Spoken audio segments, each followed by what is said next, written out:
wanna change the world. I just want the perfect girl.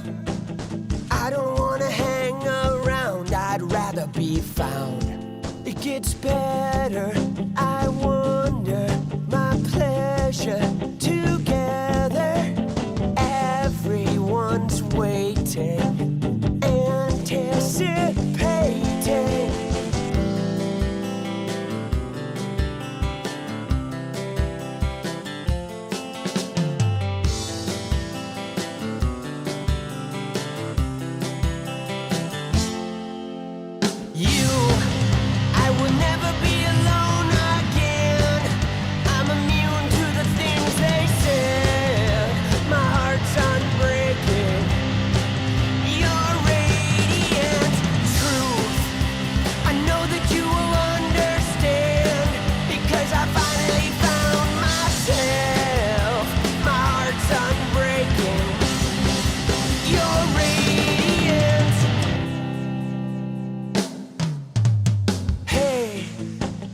I just wanna change the world, but I'm not gonna wait my turn.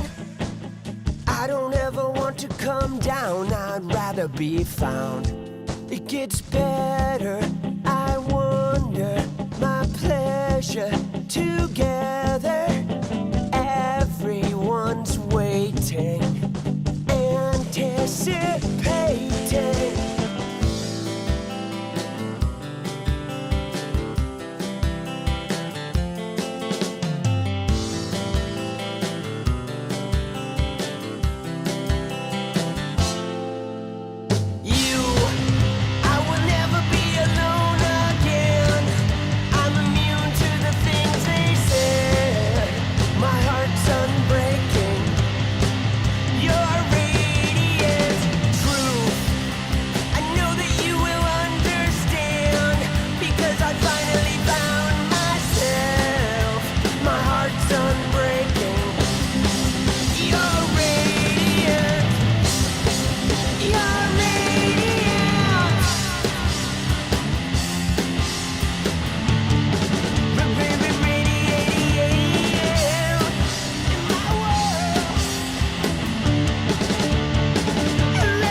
It's about you.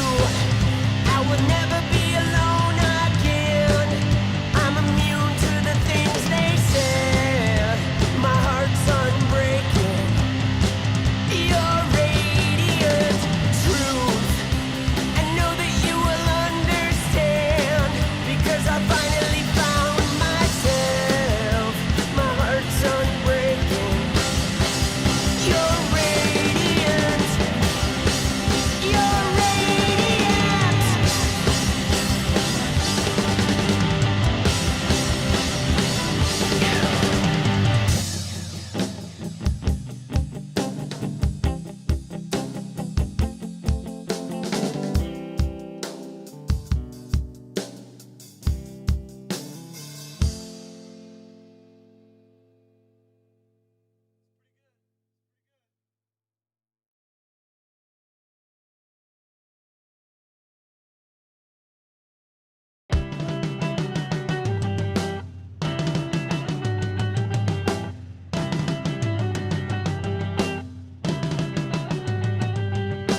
This is it, I'm tired of explaining. It's too late because everyone is waiting. That's great, so why are you complaining? You're on blue. If I'm unsure, will anybody notice? It's my fault because I love you on purpose. I'm insecure, or just a little nervous. You're on blue. Who knows you're on blue? When every bruise looks good on you. Tell me who knows you're on blue. When every bruise looks good on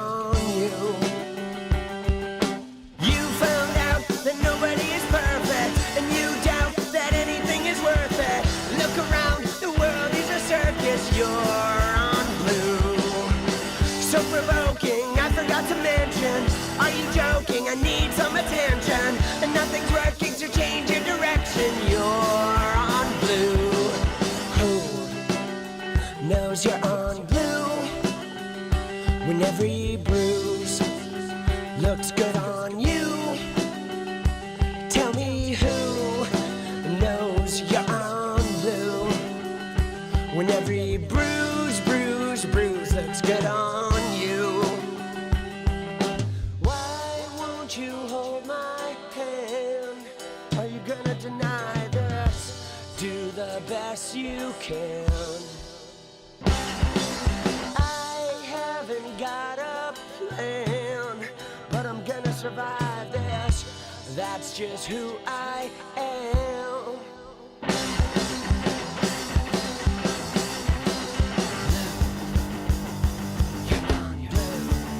Oh, yo.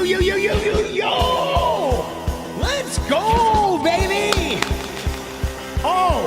When you're on blue, you keep everything inside of you. Let's You go. try to play it cool. Sometimes you gotta break the rules. What a I don't game, know dude. why you are confused. Dude, that shit took years off my fucking life, bro. Yeah. Oh. This is it, I'm tired of explaining. It's too late because everyone is waiting.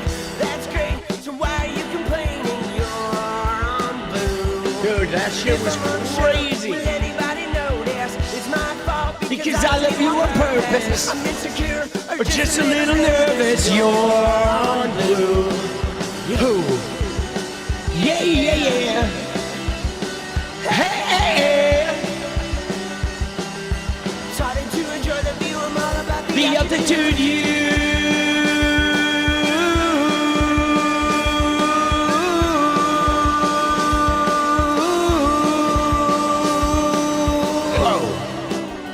Knows you're on blue. When every bruise looks good on you. Tell me who knows you're on blue. When every bruise looks good on you. Let's go. Come on.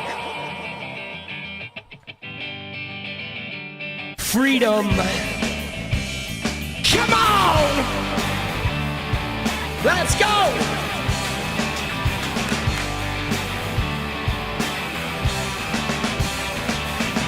You depend, so you always will. You arrest yourself again.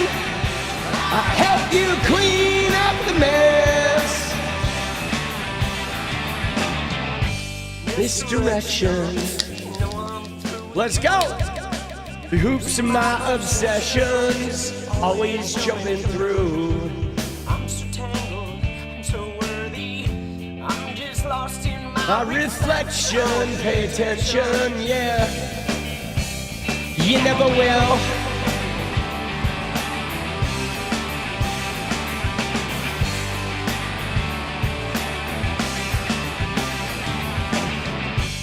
I will overanalyze and fall victim.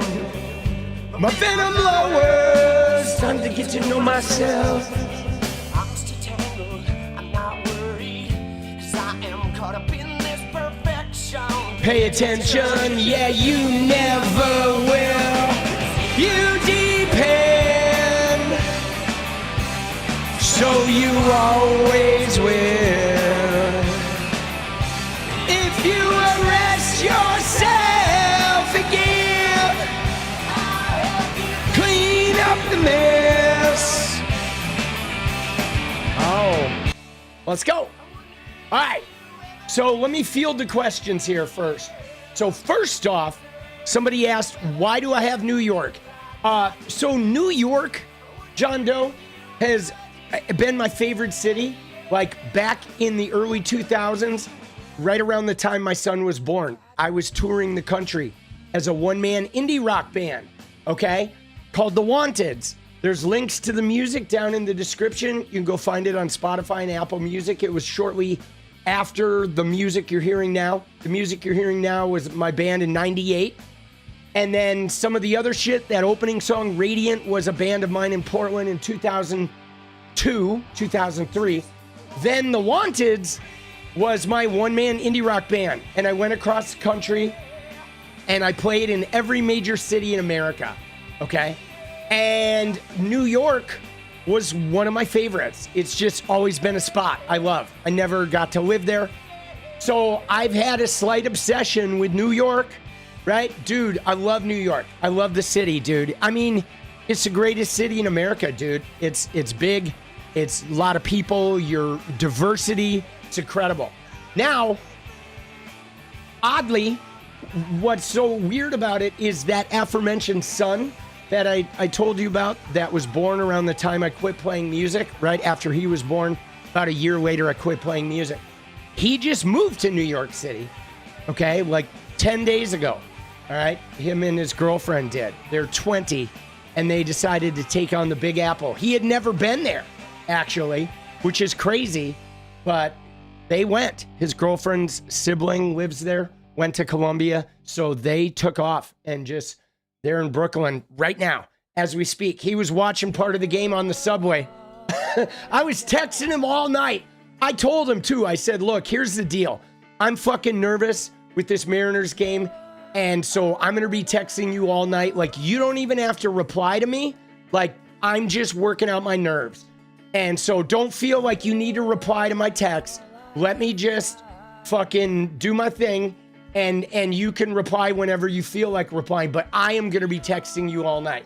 And I was, dude, that game, dude, the 15th inning, like fucking insane, bro.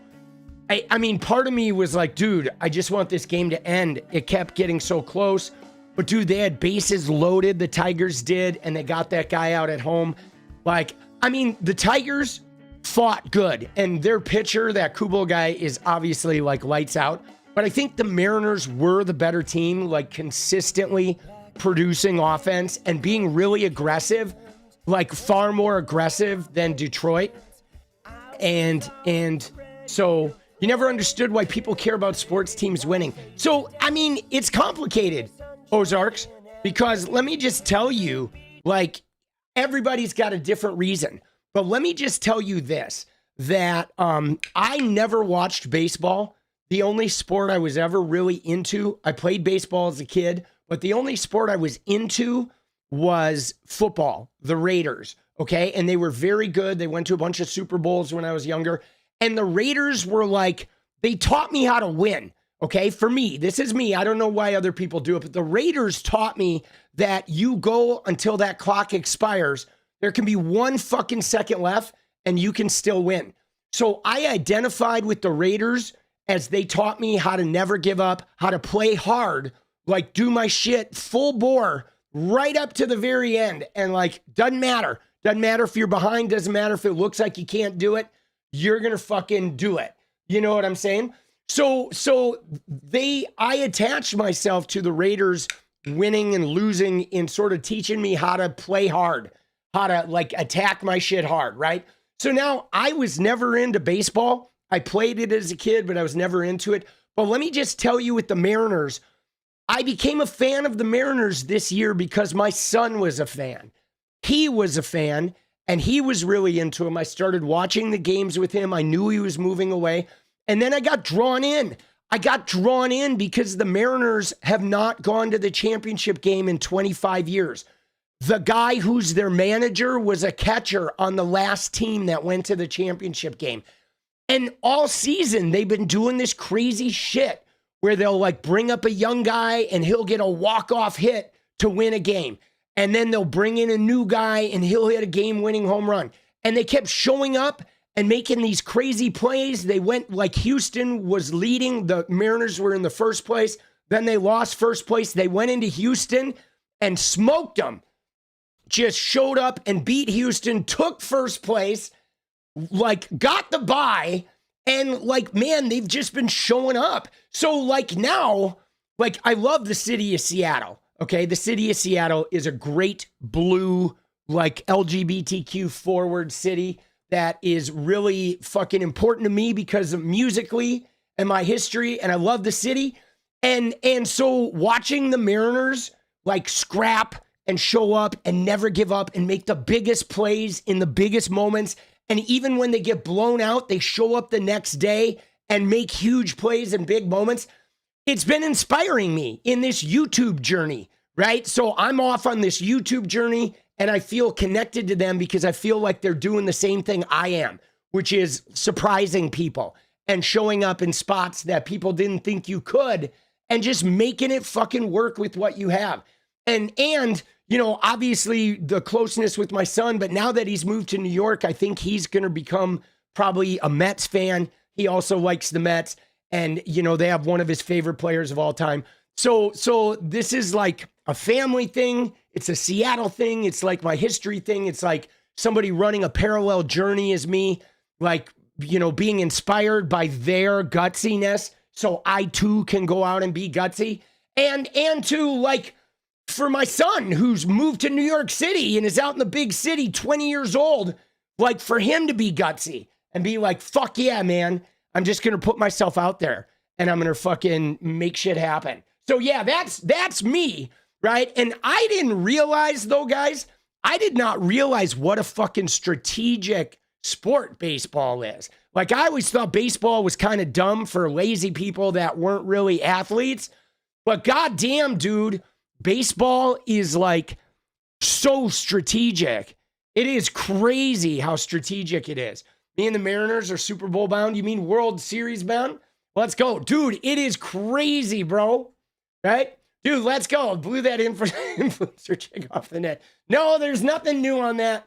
You know, there is fucking, you know, we'll see what happens. But yeah, dude, that was a crazy game, man.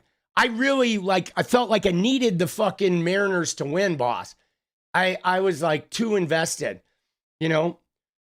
Dude, yeah. 05-06, Randy Moss was an Oakland Raider for a little while, but not on a good team. Dude, Randy Moss got there when they weren't good, right? How's he doing? Dude, Bryce is doing good. I mean, he's got a lot on his plate, man. He's in a new city, like, you know, trying to acclimate to the city, got to find a job, got to find a place to live. You know, I mean, he had saved quite a nest egg, but I know he doesn't really want to spend it. And I'm like helping him as much as I can, you know, because I want to help launch him. You know what I mean? But he's doing good. Yeah, your abusive father ruined football. They'll do that, Antifa. My abusive dad ruined golf, okay? Because my abusive dad wanted to be a golfer. And he would never like participate in the sports I liked or any of the activities I liked. He only participated in shit he liked. He was one of those dads where you had to do his thing. And so, you know, he bought me a set of golf clubs with my name you know, written on the side of the bag, but I hated golfing.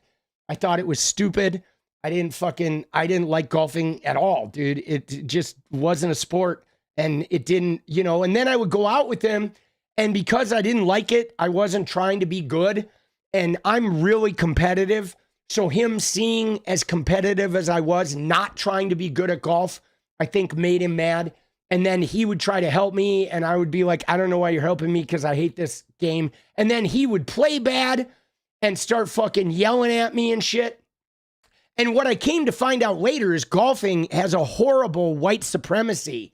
Right? Golfing is like exclusively tied to white supremacy and plantation owners and shit. It's terrible.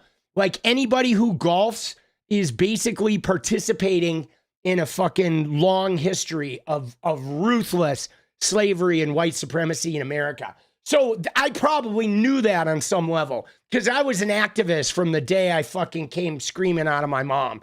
You know what I mean? You know what I'm saying? Here in America, even in the golf clubs right here in America, like a lot of the top golf clubs had all black caddies and all white golfers up until like 20 years ago, guys. You know what I'm saying? But so my dad, though, I loved the movie Caddyshack. And I liked the TV show with Owen Wilson called Stick that just came out that's about golfing. Amazing. Highly recommend. It's a redemption story, but I don't like golf. and my dad would play bad when he tried to help me, and then he would start throwing his clubs, and then he would be yelling and cursing at me, and then I would start crying, and then I would be like, fuck, why do you even bring me out to do this shit?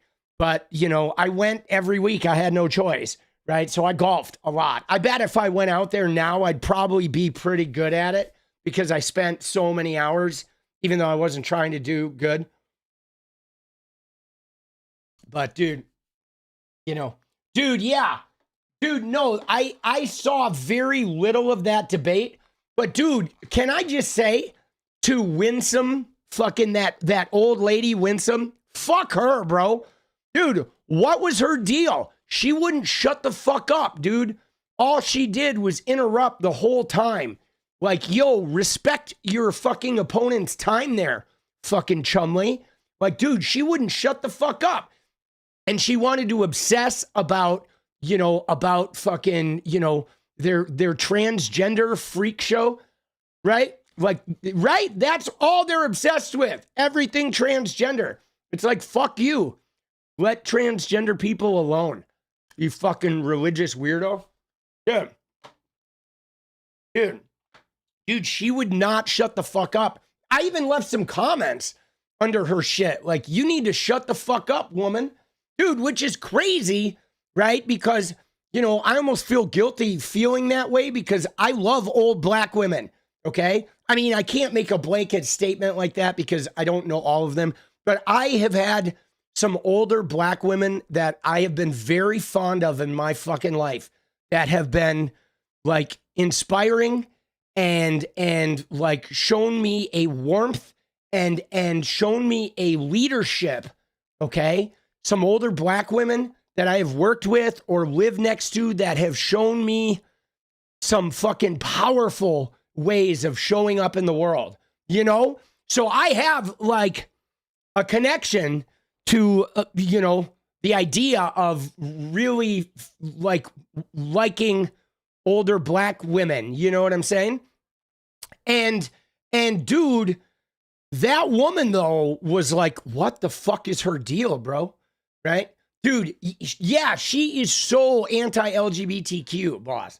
She Winsome Searle, dude. Win with Winsome, bro. She ain't winning shit. Dude, I like Abigail Spanberger. I do. I like her. Dude, I like her. I think she's feisty, you know? But holy shit, bro. Jesus.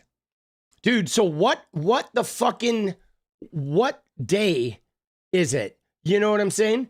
So, dude, I did not see Pam Bondi get busted. If you got links, put them in the thing. Let me just tell you what I sort of saw from today.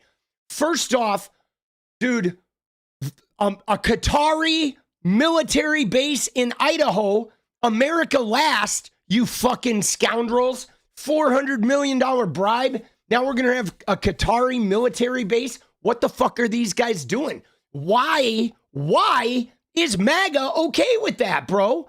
Like, what the fuck? Dude, yeah, fuck Qatar, okay? And fuck Saudi Arabia, too.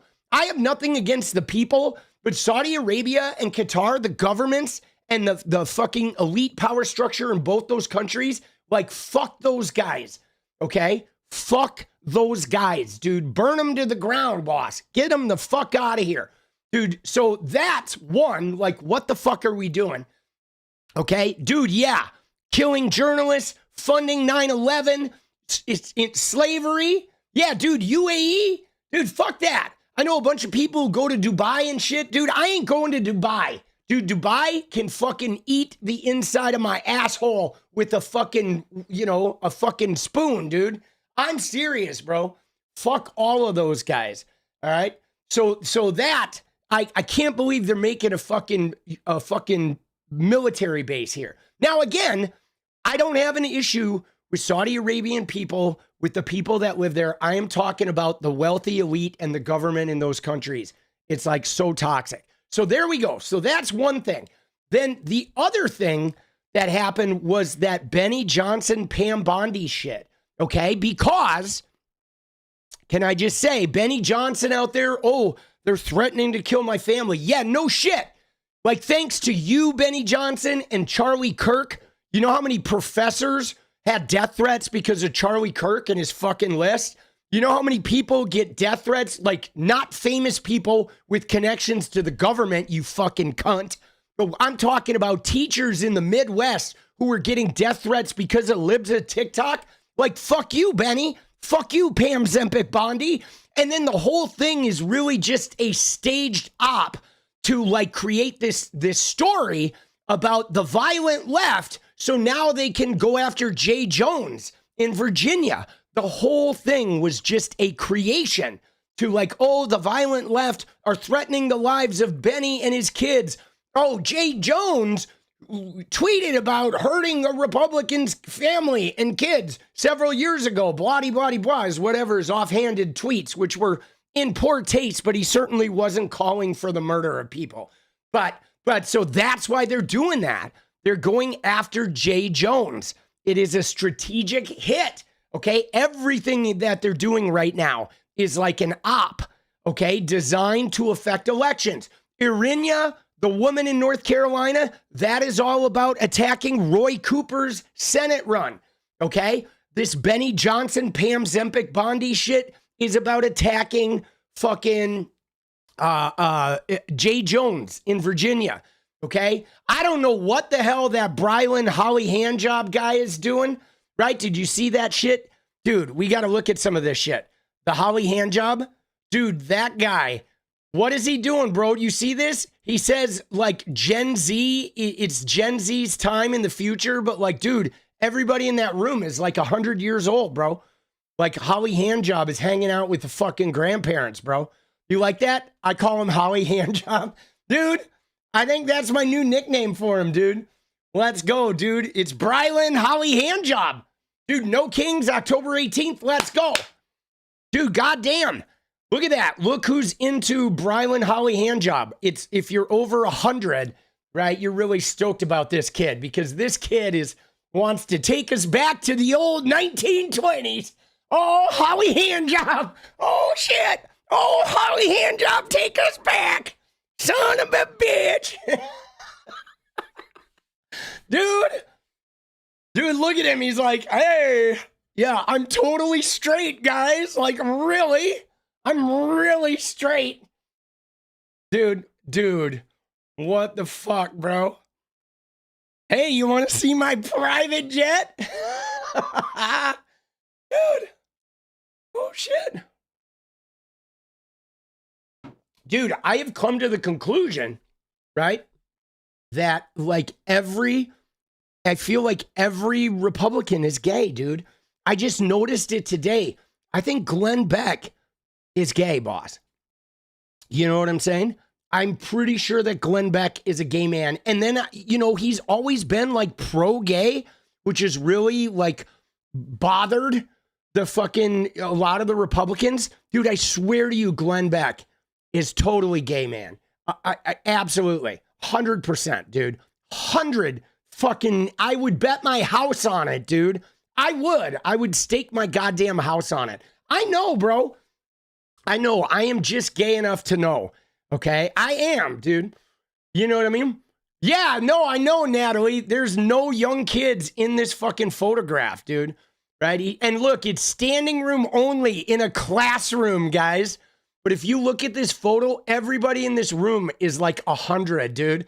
That's what I said. How come all the Gen Z people in Alabama are like 80? Dude, and Holly Handjob filled a whole classroom with this grift. Oh, shit. Oh, fuck, bro. Dude, Alabama. Let's go to Alabama. Dude, it's too bad, because I used to have some good shows in a little town, a little dot in the fucking southeast corner of Alabama called Dothan. Okay, Dothan, Dothan, Alabama. Holy shit. There was a coffee shop that I used to play there, and the kids, like the emo kids, would come from like 50 miles around Dothan, and they would pack into this coffee shop. It was incredible. And dude, it's pretty amazing down there. Like, if you could get rid of like a lot of the white people and a lot of the nasty history, like the look of the land, it's fucking beautiful, right? The architecture is fucking beautiful. You know what I mean? Like the it's just so like you can feel the pain of what went on there. At least I can. I go and I can just feel it. It just doesn't feel good. You can feel all the harm. You know what I mean? The oppression. But it's fucking gorgeous, dude. It's gorgeous. And it's the kind of place where you can roll up in a small, tiny village and go like get gas or go to a general store type thing. And there's some old man sitting on the porch. He could be white or black. And he's sitting in a rocking chair. You could talk to that guy for like a half an hour, bro. And he can tell you the craziest fucking stories. I'm telling you, if you drive through like southern Mississippi, Alabama, Georgia, in those really small towns, go to like a general store or a place outside a restaurant or whatever where there's old people like sitting in rockers, go sit next to them. Like if they smoke or something, buy them a pack of cigarettes or get them a beer or whatever and just fucking let them talk, dude. It's amazing. I mean, there's some stories in those people, dude. And I mean, I like that shit. You know what I'm saying? I like that shit. I like, you know, I don't know, connecting with a lot of people like that. You know, the people that have the stories. You know, cool people. You can't judge everyone on where they were born. Yeah, KB, I mean, you're right. You can't judge everyone on where they're born. But there is some shit in the South that is unique. And I don't know if you've ever spent some time down there, but there is a societal, like an institutional way that the society is set up down there that is based around acceptance of a racial hierarchy. And if you're real sensitive to energy, you go to the South and you just feel it. And maybe everybody in the South isn't bad, but everybody that's living down there is sort of like being okay with that bullshit societal thing. You know what I'm saying? You know what I'm saying? Like everybody down there just lets that shit exist.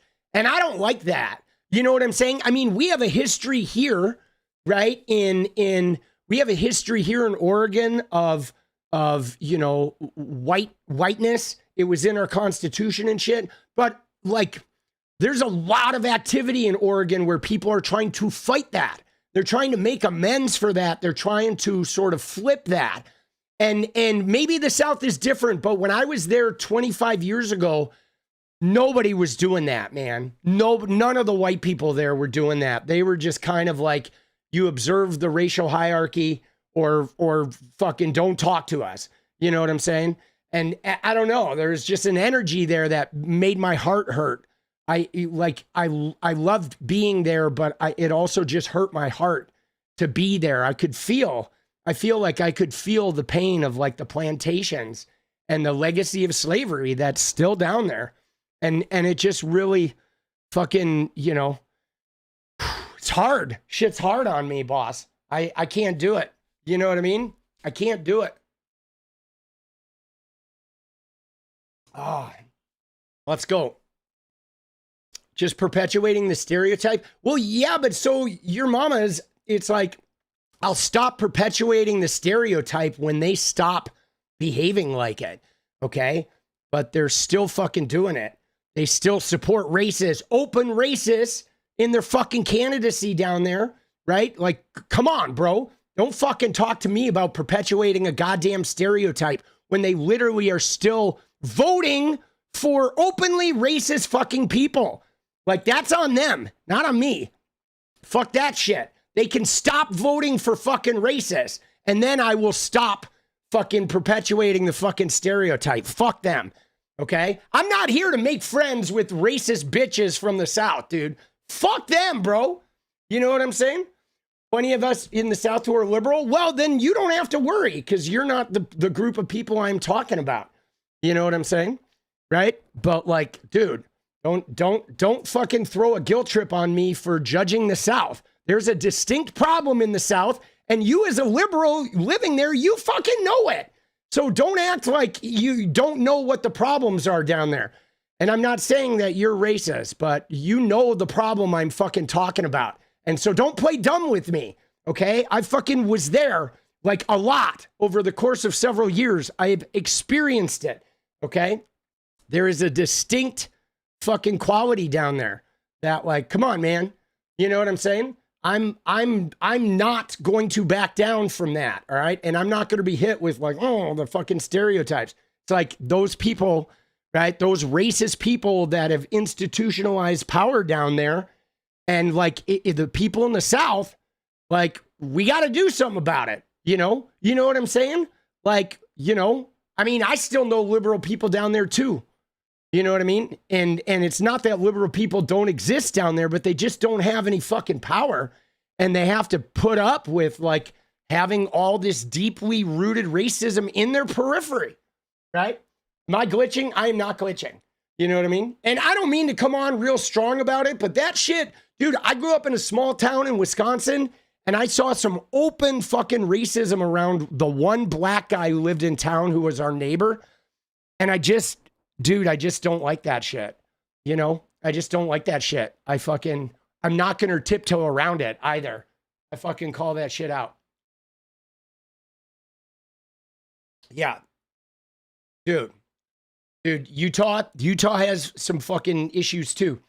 I don't know. See, the South is difficult and maybe some people don't get this, but for me, the South is difficult because there is a haunted feeling in the land, guys, right?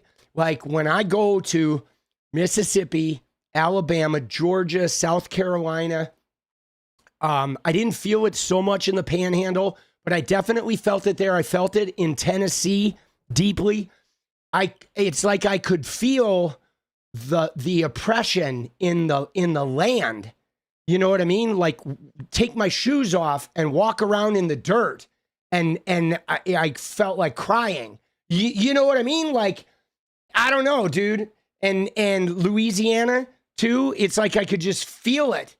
I could feel it. It's like heavy, heavy. And I don't know if I brought that in there. I mean, I'm pretty sensitive to fucking energy. I mean, you know what I'm saying? That there's like a legacy of pain, and I mean, I went to New Orleans, guys, and New Orleans like really fucked me up. And New Orleans, though, it wasn't even just about like racism. Like I didn't know a lot about New Orleans. Then I went there, I spent some time there and I got this feeling like, oh my God, I'm going to fucking have a mental breakdown here. I'm just going to cry. And then I started researching New Orleans, and what I discovered is New Orleans was obviously, it was the port of Mississippi River. So it was like super important. It was like, dude, 𝗙ecie, Black American from the South here. Thanks, Tommy, for looking out. I got you, boss. I got you, 𝗙ecie. Let's go. But so the port of New Orleans was super important. It was literally all the trade that went into America up that river. Like whoever owned New Orleans, it was like the most important city in America for a long time, right? But the weather and the rain and the malaria was so bad that people died every summer. They had to leave. They had to clear the fucking city out. And people would die if you stayed there because it got so like rancid with the heat and the malaria. And the city would have a foot of water all the time. And, like all the time, people were living in water, essentially. And it was so crazy. And then I realized, like, oh my God, I think I was just feeling like all that fucking death. You know what I'm saying? It's like I don't know. But it was also like really amazing, though, too. Because in addition to that, all that heaviness and that death is like, I don't know. There's like this possibility, like, you know what I mean? Like the people that settled in New Orleans built the country. And if you go to the South, the black people that gave their lives and their livelihood and their entire existences for nothing, they built this country, okay? You know what I'm saying? They didn't get shit. They still haven't been given shit, but they fucking built the goddamn country, okay? The enslaved people, the black people in the South, I mean, they had all this land, all this shit, but there's no way they could farm it, right? The black people made America, man. You know what I'm saying? The violent crime in the cities. Yeah, I mean, dude, it's hard.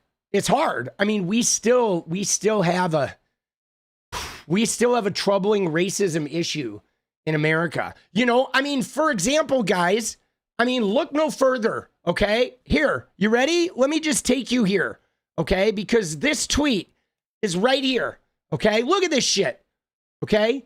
It says, when we tell you Charlie Kirk was a racist, just notice how all of his followers are now wearing white freedom shirts, okay? And they're planning an American halftime show to boycott one by a brown-skinned American from Puerto Rico, okay? We fucking told you, okay? That's what is going on. You know what I'm saying?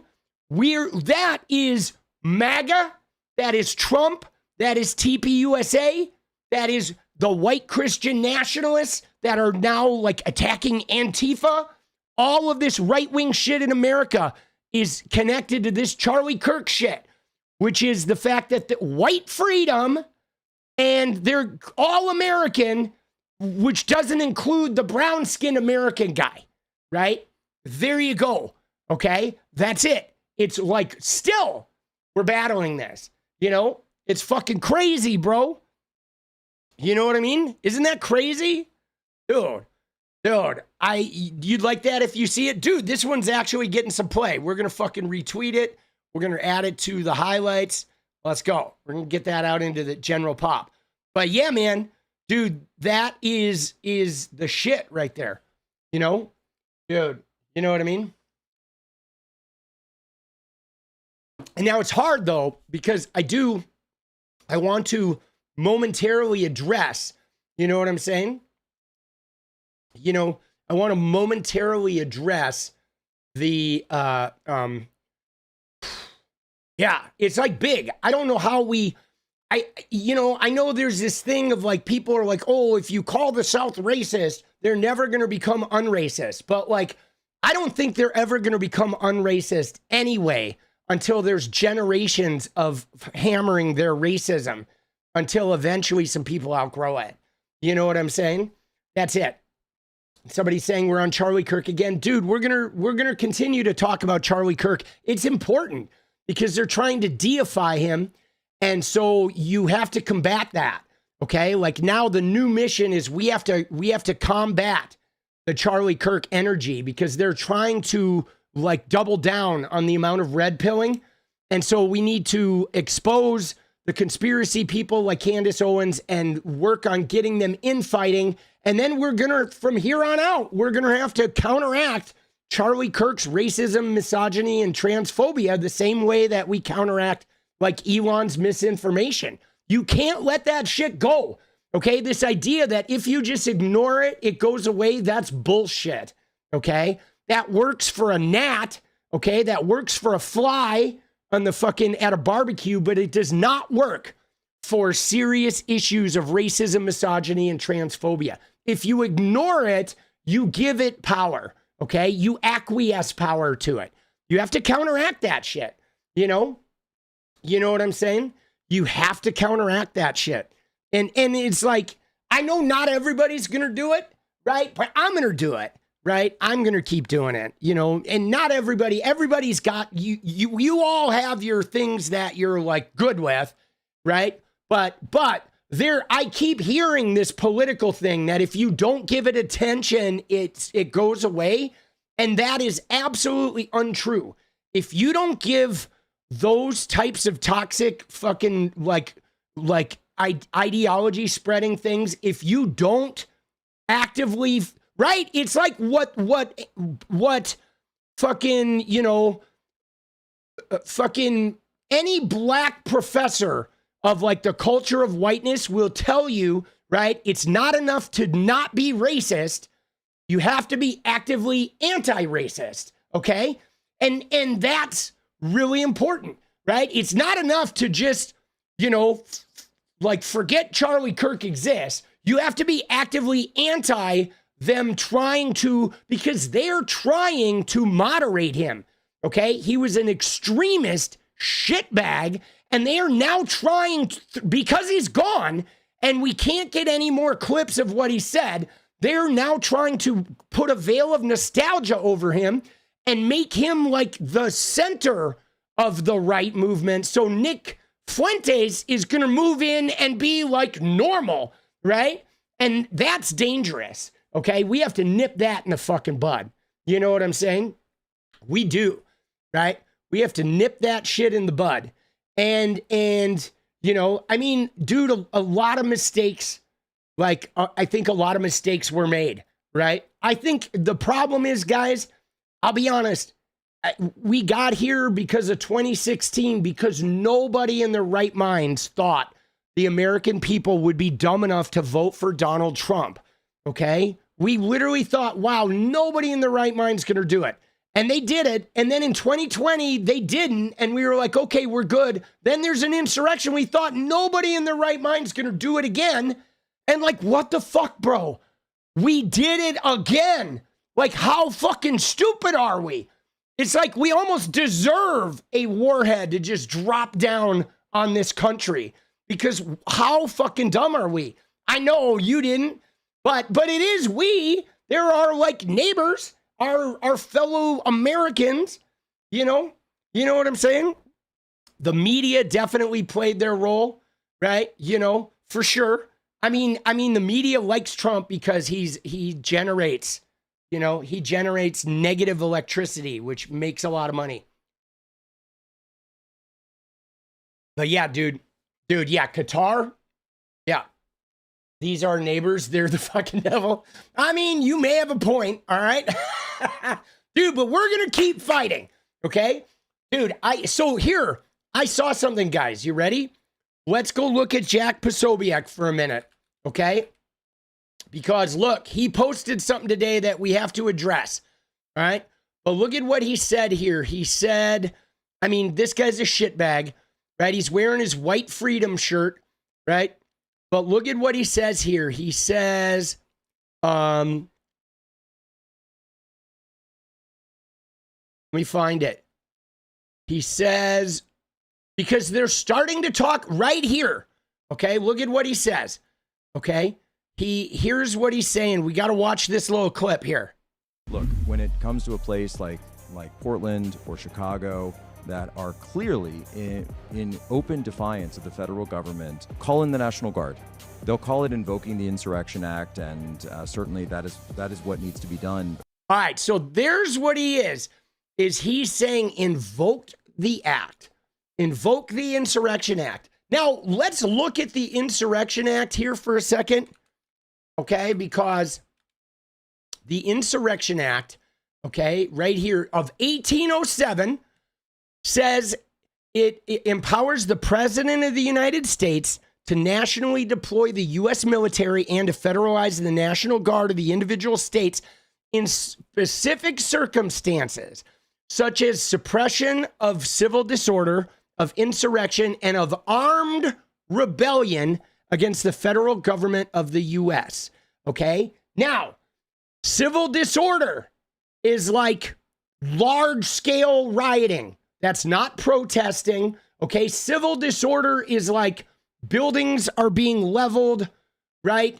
Like homes are being damaged, like cars are being flipped over or burned. That's why they got away with it with LA, with that group of people that burned the car and threw cinder blocks at the cops. They were able to sell that as a civil disorder, okay? But like what's going on in here, right? In Portland with a frog dancing and some people that are like, you know, getting in scuffles because right-wing influencers are trying to start fights. That ain't civil disorder, okay? In Chicago, it is not civil disorder. They're protesting. You have a priest standing outside the fucking thing and he's getting pepperballed, bro. You know what I'm saying? Like, dude, look at this shit. This shit is crazy, dude. Look at this. Right? Like, what the fuck is this?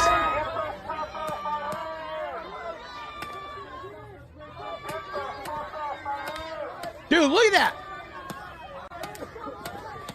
Now, why are these guys even shooting pepper balls? They're standing there. They're being loud. They're not blocking a gate. They're not rushing the building.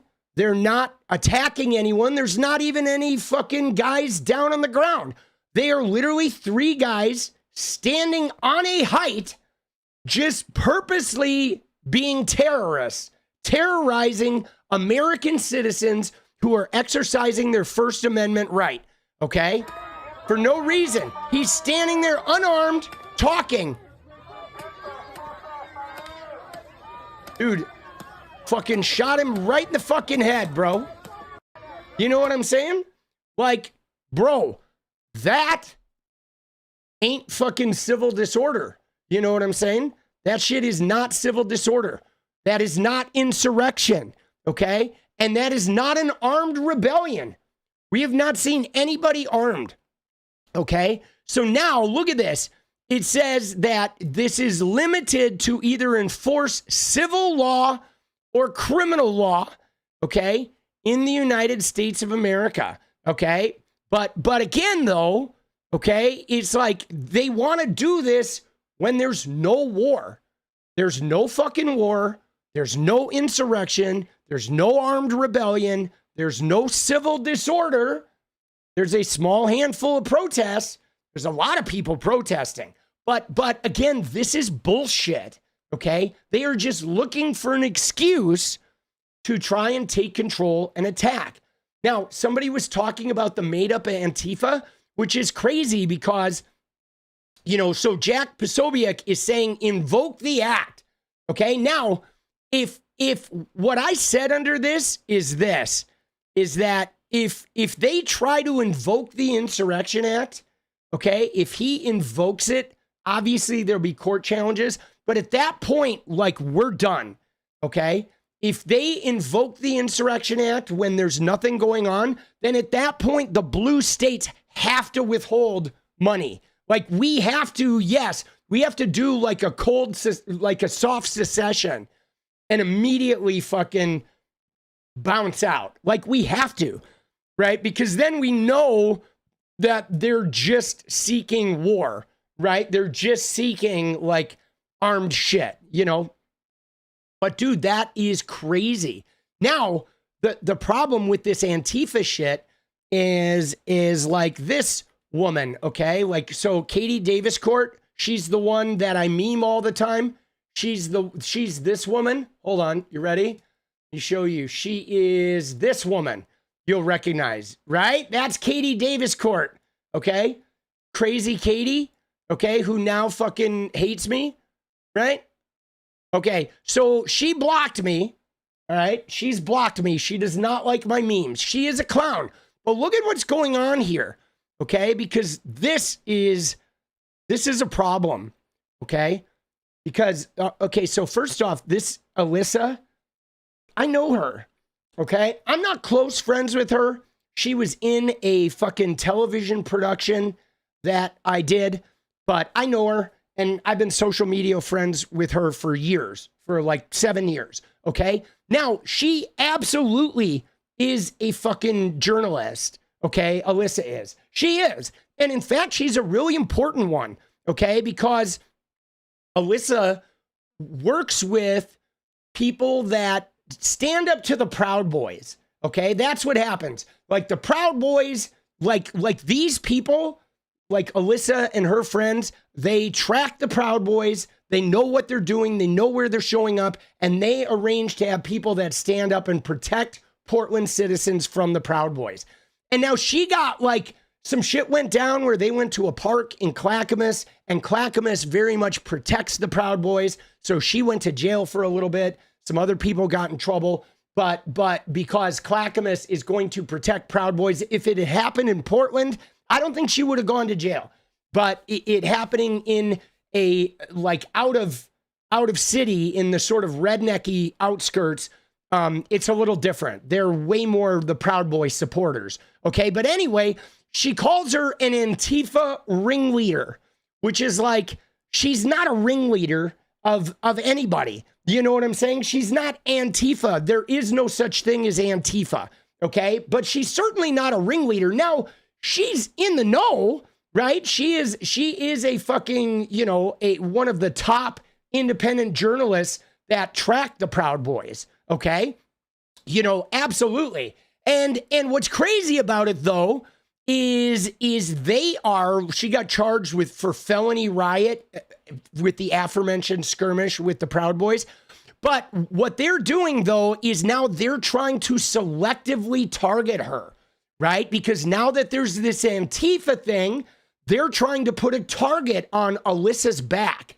Okay. And so Pam Bondi and whatever, the US government will now try to harass fucking, Alyssa and everybody else that fucking does that kind of work. Okay. And this is real fucking problematic.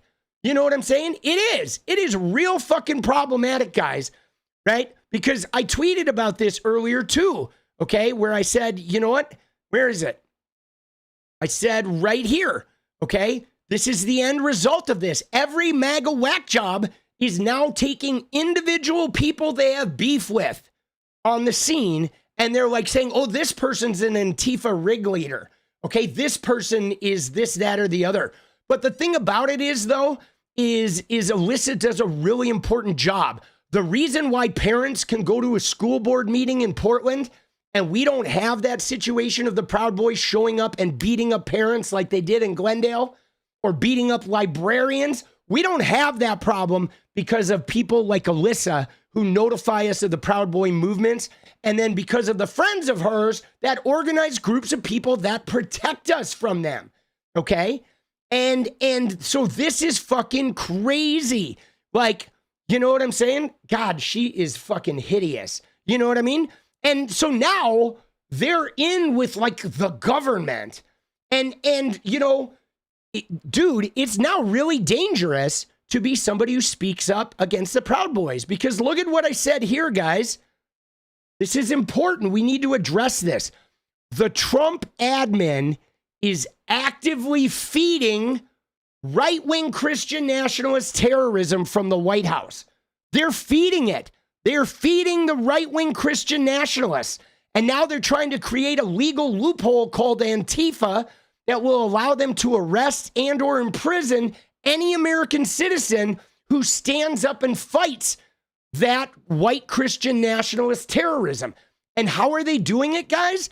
Because domestic terrorist Proud Boys who go to schools, beat up teachers and students, beat up parents, harass librarians, attack the Capitol, they're now getting $50,000 a year bonuses to go and fucking beat up on immigrants. The Proud Boys are, the J6ers are. And what's happening is anybody who fights them and stands up to them is being labeled as Antifa, and they want to try and fucking like put us in prison. That's where we're at, guys. We are actually at the White House, the administration of the FBI, the DOJ, and the White House of America is actively funding, encouraging, and fully supporting a white Christian nationalist fucking domestic terrorism movement with money, with legal support, with institutional social support, and by creating narratives that clean up their messes. And they are trying to create an umbrella term called Antifa that will be used against anybody who decides to stand up and fight it. Isn't that crazy? That's fucking crazy, man. You know what I'm saying? Yeah, but so Alchemist, the thing about the full fascism is, dude, there's 340 million people, boss. You know, it's pretty hard. I still don't think full fascism is necessarily possible in the American 50 states. You know what I'm saying? How do we stop this? We got to fucking vote, bro.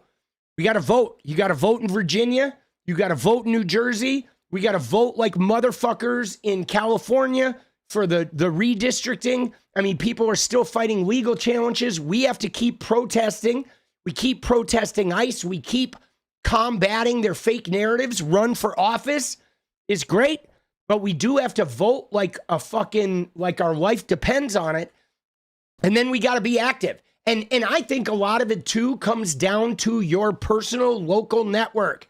Okay, your family, your friends, build a community. a community that fights the disinformation, where all of you are out there combating the disinformation on Twitter, on Facebook, on Instagram. Like, we can flood the zone too, okay? We can cancel the racist, flood the zone, like fight against the misinformation. We can become part of the algorithms.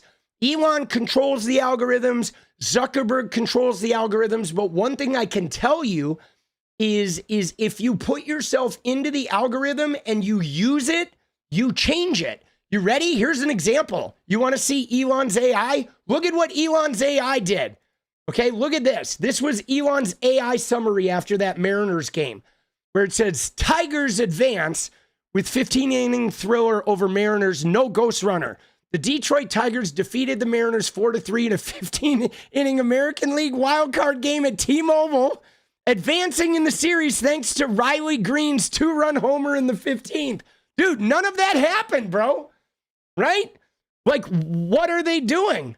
You know what I'm saying? Like, this shit is crazy. Okay? It's just making shit up.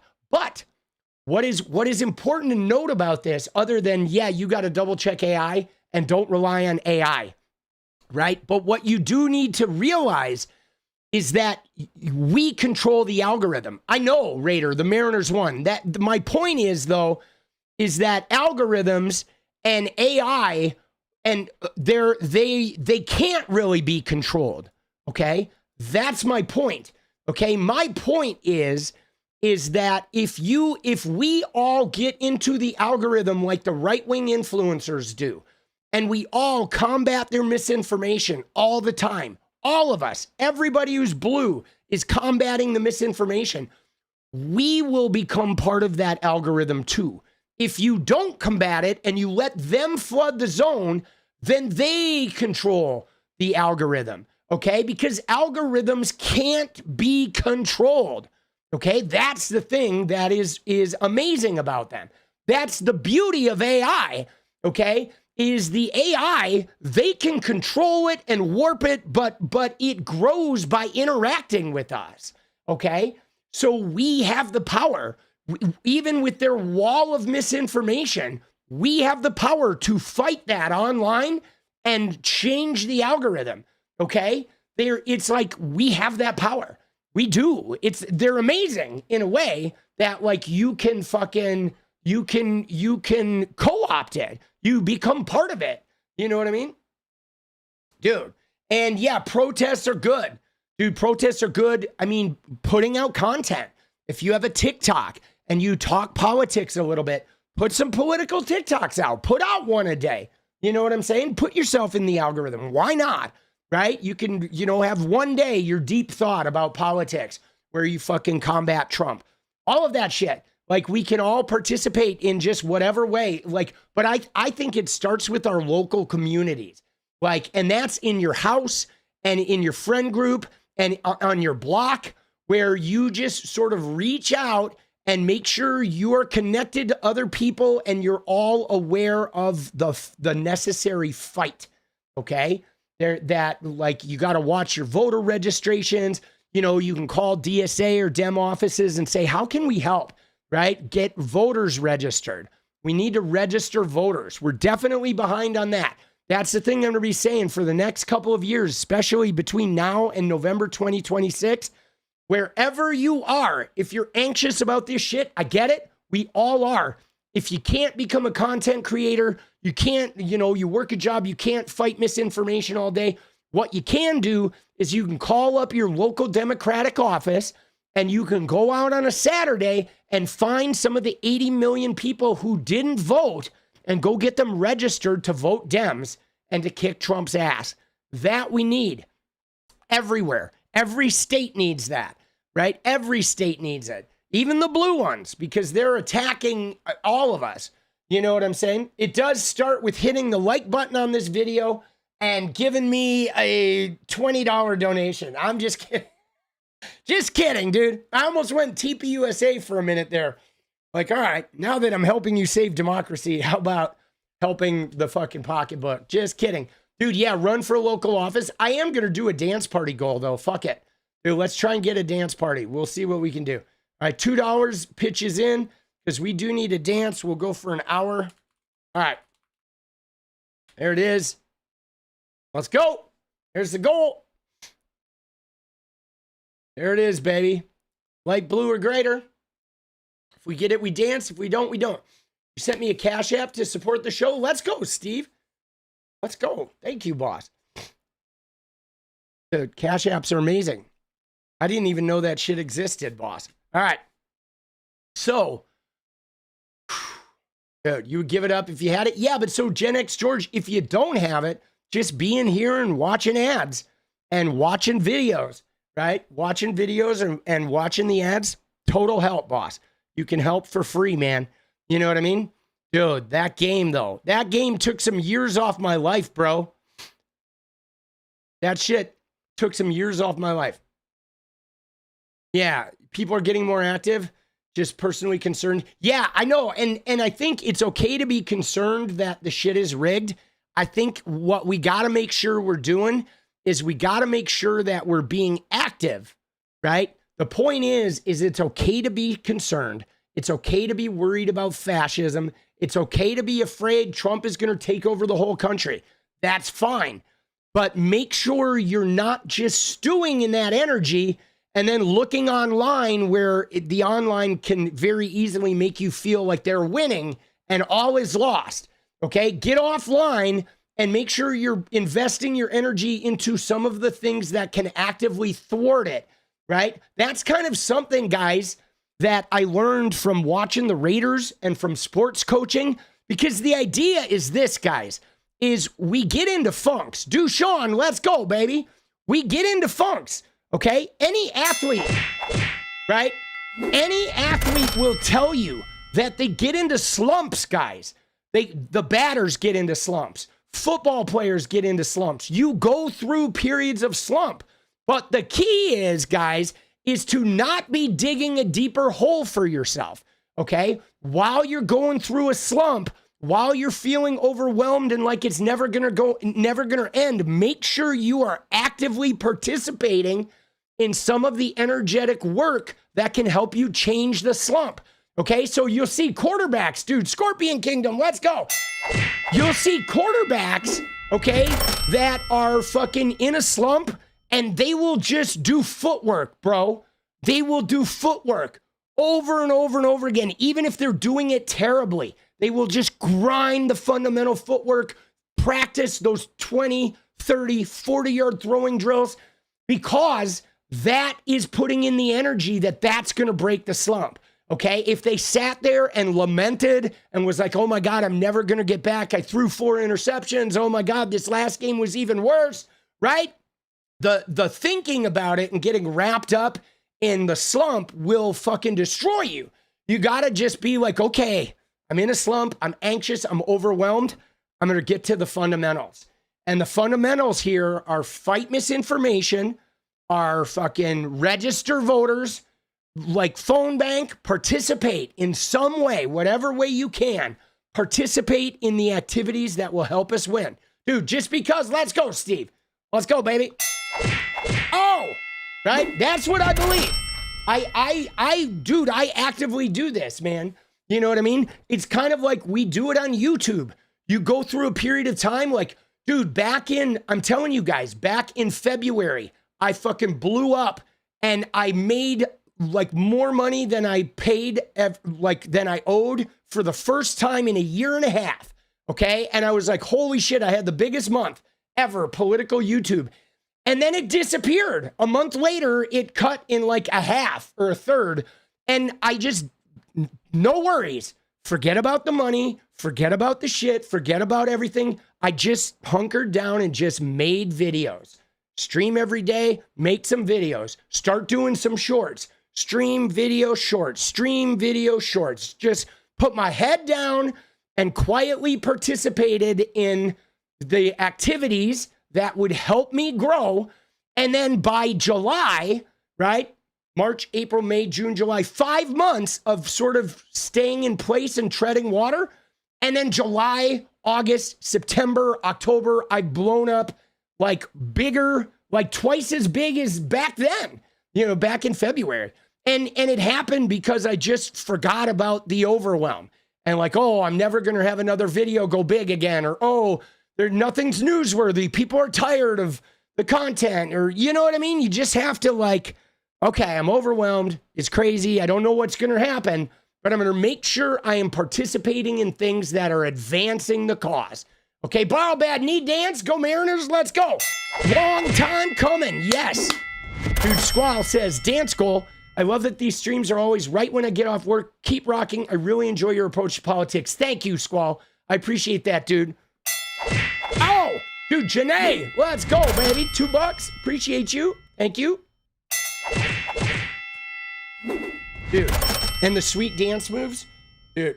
Yeah, well, what really helped me, I think, was getting banned, right? I got banned on Twitch, guys, and then I stopped streaming on Twitch, and I came to YouTube when I got banned. I got mad on them and mad at them and was like, fuck it, I'm going to stream on YouTube. And that helped, dude. Dude, Steve, go shoot. Tommy's the best. Let's go. Appreciate you, boss. I mean, I don't want to, like, ignore your negative feelings, because I think to be scared that we're never going to have an election again, to be scared that the military is going to take us all over, the country's going to be ruined, everything's going to be fucked. I think it's normal and legitimate to have those fears. What I don't want to do is I don't want to spend time feeding those fears. We're going to feed we can vote our way out of this. We can protest our way out of this. We can participate our way out of this. We can fight the disinformation our way out of this. And we're going to remember that it ain't over until the tank is parked in front of your yard. And as long as you don't see a tank parked in front of your yard, it ain't over. And Trump is getting his ass kicked, guys. Dude, let's go, Gord. He is getting his ass kicked.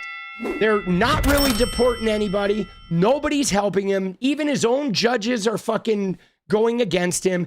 There's a rift in the MAGA caucus. They're all fighting with each other. Dude, you know what I'm saying? They are struggling, bro. Struggling. They are. All we need to do is fucking put a little fucking, right? Let's go.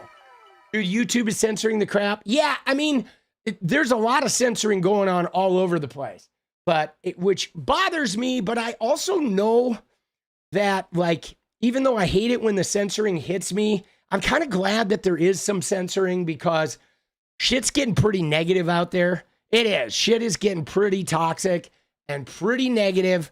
And so I don't mind if I get censored a little bit, if, you know, as long as like they're trying to sort of keep a little bit of a guardrail. Dude, Janae, let's go.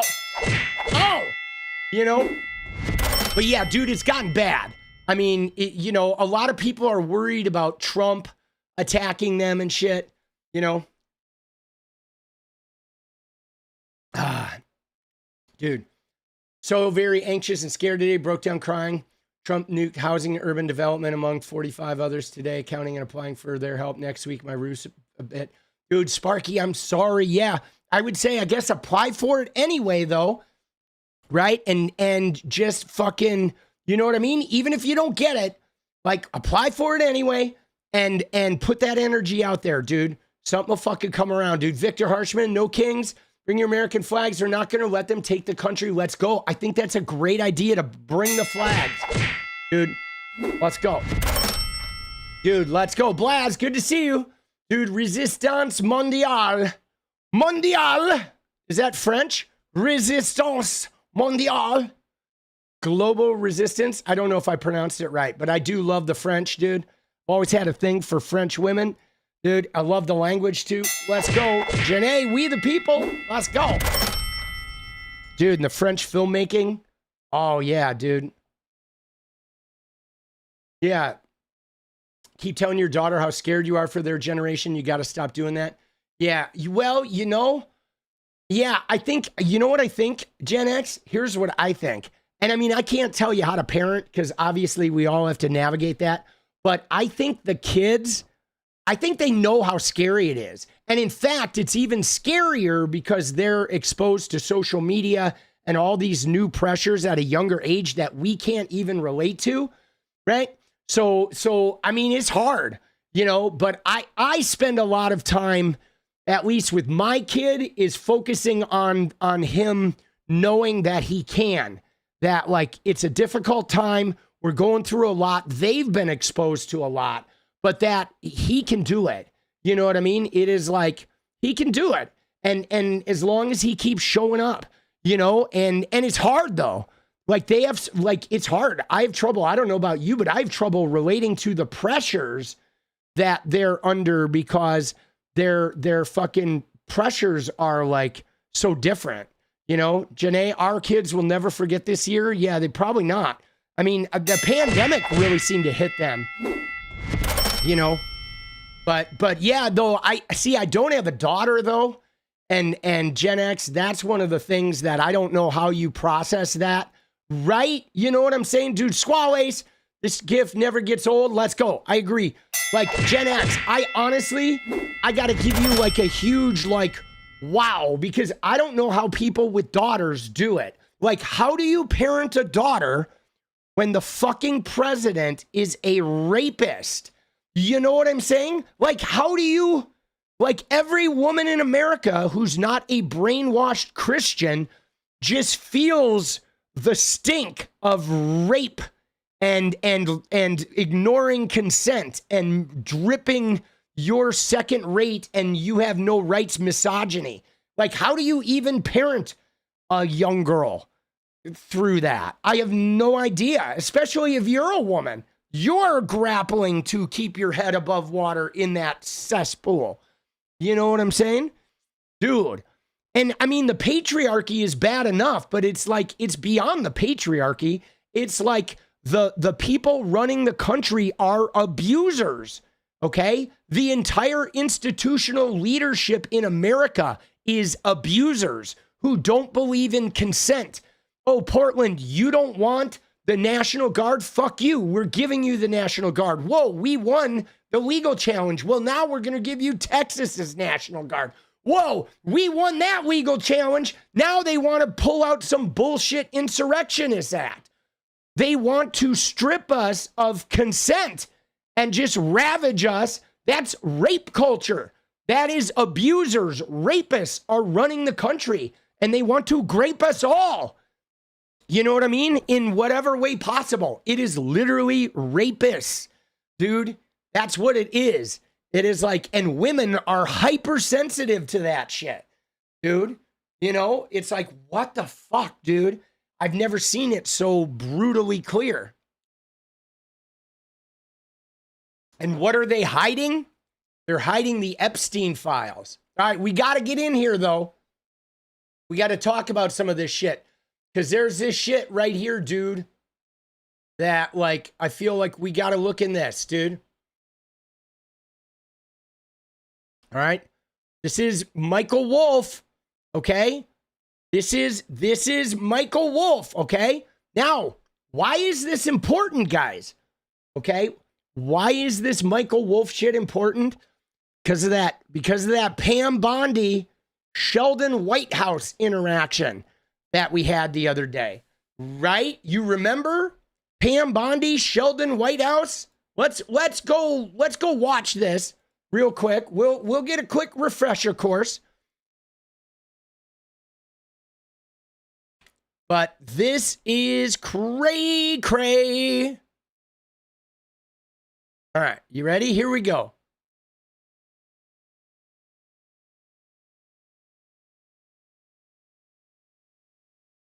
All right.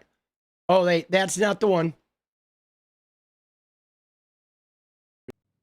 Questions here are actually pretty specific.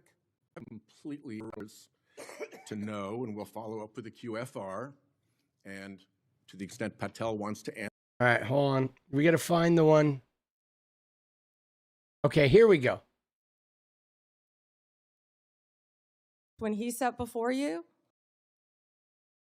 Let's see. What was it? Photos.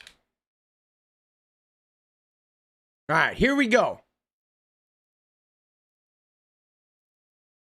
The questions here are actually. Okay, that's the follow-up. Oh, here it is. Here it is. You ready? All right, here it is. This was for oversight of the DOJ, not Congress. Yeah, dude, she was crazy. Dude, Doubler, good to see you, boss. Let's go. Your mother taught you to respect all people. Good for you, cruising. I think that's great. Give the man some money. Oh, dude, we got the dance party? What the fuck, bro? Dude, I turn around, we already got it? Let's go, dude. Oh! Dude, that gives one Trumpy fuck off. Oh! Fuck you, Trumpy! Oh, get shit on! Oh, Trumpy! All right, you ready? So here's why that Michael Wolff shit is important, because watch this. Let me ask you something else. There's been public reporting that Jeffrey Epstein showed people photos of President Trump with half-naked young women. Do you know if the FBI found those photographs in their search of Jeffrey Epstein's safe or premises or otherwise? Have you seen any such thing? Now, the play here, this is a softball. He threw an underhanded softball. It's real easy, Pam Bondi. No, we have not seen any photos. No such photos exist. Those photos, right? The FBI has no photos. We've not seen any photos.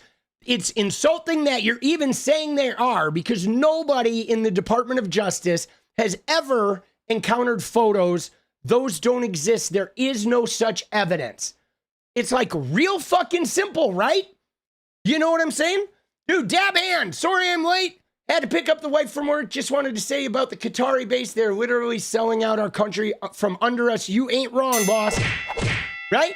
So, I mean, this is the easiest fucking question to answer, right? No, those photos don't exist. Nobody's ever seen them because they don't exist. But here we go. You know, Senator Whitehouse, you sit here and make salacious remarks, once again trying to slander President Trump left and right, when you're the one who was taking money from one of Epstein's closest confidants, I believe, I could be wrong, correct me, Reid Hoffman, who was with Jeffrey Epstein. She's wrong. On multiple occasions. And the senator sitting right next to you tried to block the flight logs from being released. Yet you're grilling me on President Trump and some photograph with Epstein? Photograph with Epstein? It's not a photograph with Epstein. No, I know. She's a liar. She's like, but again, why didn't she just say no? You know what I'm saying? Like literally, why didn't she just say no? We haven't seen those photos. Those photos don't exist, right? I'll tell you why. Because lying to Congress is a fucking significant crime, okay? We know those photos exist. You know those photos exist. If they didn't exist, there would be no fucking reason whatsoever for her to go on this rant, okay? Because she can't say no. She cannot say no because he does follow up, okay? You know what I'm saying? He followed up, like, for example, with you know, when he was talking about Tom Homan and the $50,000, he followed up with, oh, so you're saying Tom Homan didn't take $50,000? You're saying that there isn't a video showing him taking $50,000. And she couldn't answer that one either because there is a video of him taking the 50 grand. Absolutely. And no, he didn't pay taxes on it. And no, he didn't give it back. And yes, he's a crook. Okay. And the same here. She can't say no because that would put her in fucking prison, boss. Come on. The question is, did the FBI find those photographs that have been discussed publicly by a witness who claimed Jeffrey Epstein showed them to him? You don't know anything about that. Okay? Dude, look at that. She can't say no. I have a song called Can't Say No on my album Let Go After Go. Dude, look at that image though, bro. Holy shit, we got to save that one.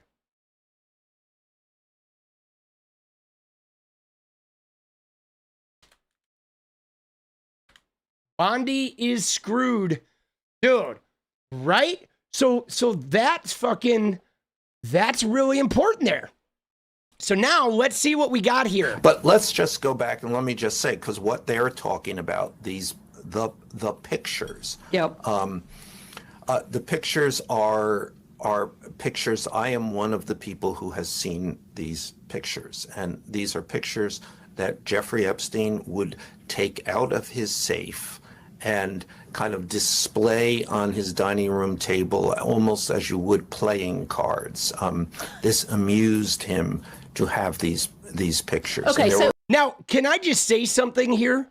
That, like, I used to live in an apartment building on La Mirada Avenue in Los Angeles, okay? It was near Santa Monica and Highland, essentially, okay? I guess Santa Monica, maybe not Highland, between Highland and Cahuenga. Anyway, we had a neighbor who was a crackhead, okay? He was a guy who lived a couple doors down. He was always in a bathrobe, and he was always doing some shuck and jive where he's like, can I borrow $20 tonight? I'll give you $30 back tomorrow. And so, you know, sometimes I would use him to make a little extra cash, like helping him, whatever, do. I didn't want to know what he was doing with the money, but he was messed up.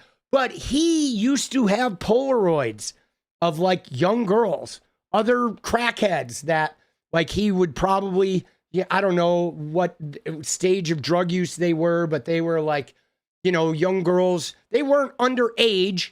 They were all adults, but they were girls that he would like hang out with and party with and take Polaroids with. And then he would fucking have them in various stages of undressing. And he used to like carry them around in his bathrobe and be like, you know, you want me to hook you up? I can get any one of these girls over if you like got a little money or whatever. I mean, it was pretty gnarly. But there's like, my point being was this guy had this vibe of thinking he was like a pimp, okay? There is a vibe, okay? There was his last name Trump? I don't know. I'll have to go look at his birth certificate. But there's a mentality, guys, of men who think they're pimps, okay? Andrew Tate has this mentality. And the mentality is a sense of like ownership, okay? It's an ownership. Like those weren't even girls in those photographs. They were like possessions.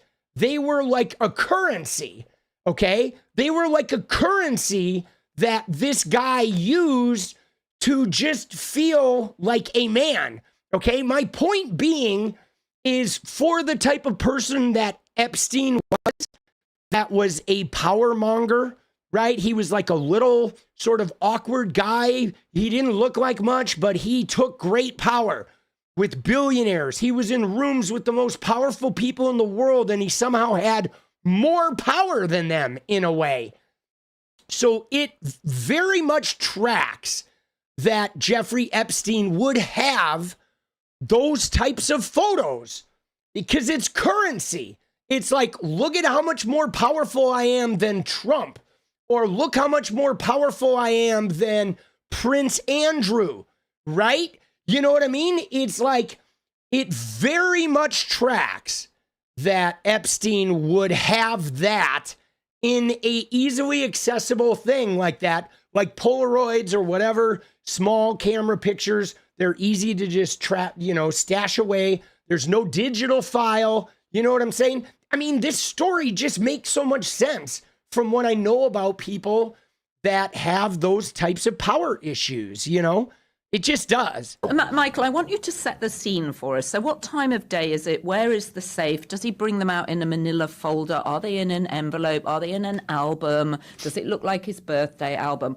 I mean, give us more. This is so hard to get your head around, that here is this man who's on the one hand entertaining the head of the Nobel Prize Committee and the former head of Harvard, Larry Summers. And then in his safe, he has these photos of the president and was surrounded by topless girls. But he wasn't president then. Anyway, this happens. All of Jeffrey Epstein's, or a good part of Jeffrey Epstein's day, was conducted around his dining room table. This is a dining room table that would have, I guess, comfortably could seat, 24 people, maybe more. Baronial, I would describe it as. and in a dining room that was also befitting of this kind of table. I mean, it was a weird kind of, and I kind of got used to this. So I forget the initial shock that I had when I walked into this house and this room. And I remember saying something to Epstein about it, because how could you not? It's just, this is not the way other people lived. And I kind of, Can I just pause there and say, remember Lutnick? When Lutnick came out and was like trying to clear his name, he too, even though I think he was selling us some sort of bullshit story, but he basically said, once you walked into Jeffrey's space, you just kind of knew what he was about, right? That it was pretty fucking obvious. And many other people have said that, I mean, if you look at his houses, they had pictures of like naked girls on the walls, pictures of naked young girls on the walls in the rooms of his house, okay? Drawings of like spread legs and shit. I mean, drawings of naked teenage girls, the massage table, pictures on the fucking, the chest of drawers that had naked women. I mean, it was like, you wouldn't bring kids into that house because of all the sexuality that was there. So anybody that went into his orbit knew about it. So if you were a friend, a confidant, if you had ever gone to his house, you knew what he did, what he was about. You may not have known all the details, but you were well aware that this guy was an underage girl, undressed type of human being, okay? And I know they did. I was thinking not the kids they brought in to assault. So I was talking about a family. If they had like young boys, they would have never gone into Jeffrey Epstein's house. Or if they did, they would fucking run out and never go in there again. You know what I'm saying? Summoned a compliment, or like, wow, this place is incredible. And I remember he then took his knuckle and rapped on the wall, and he said, "Fake, it's all fake."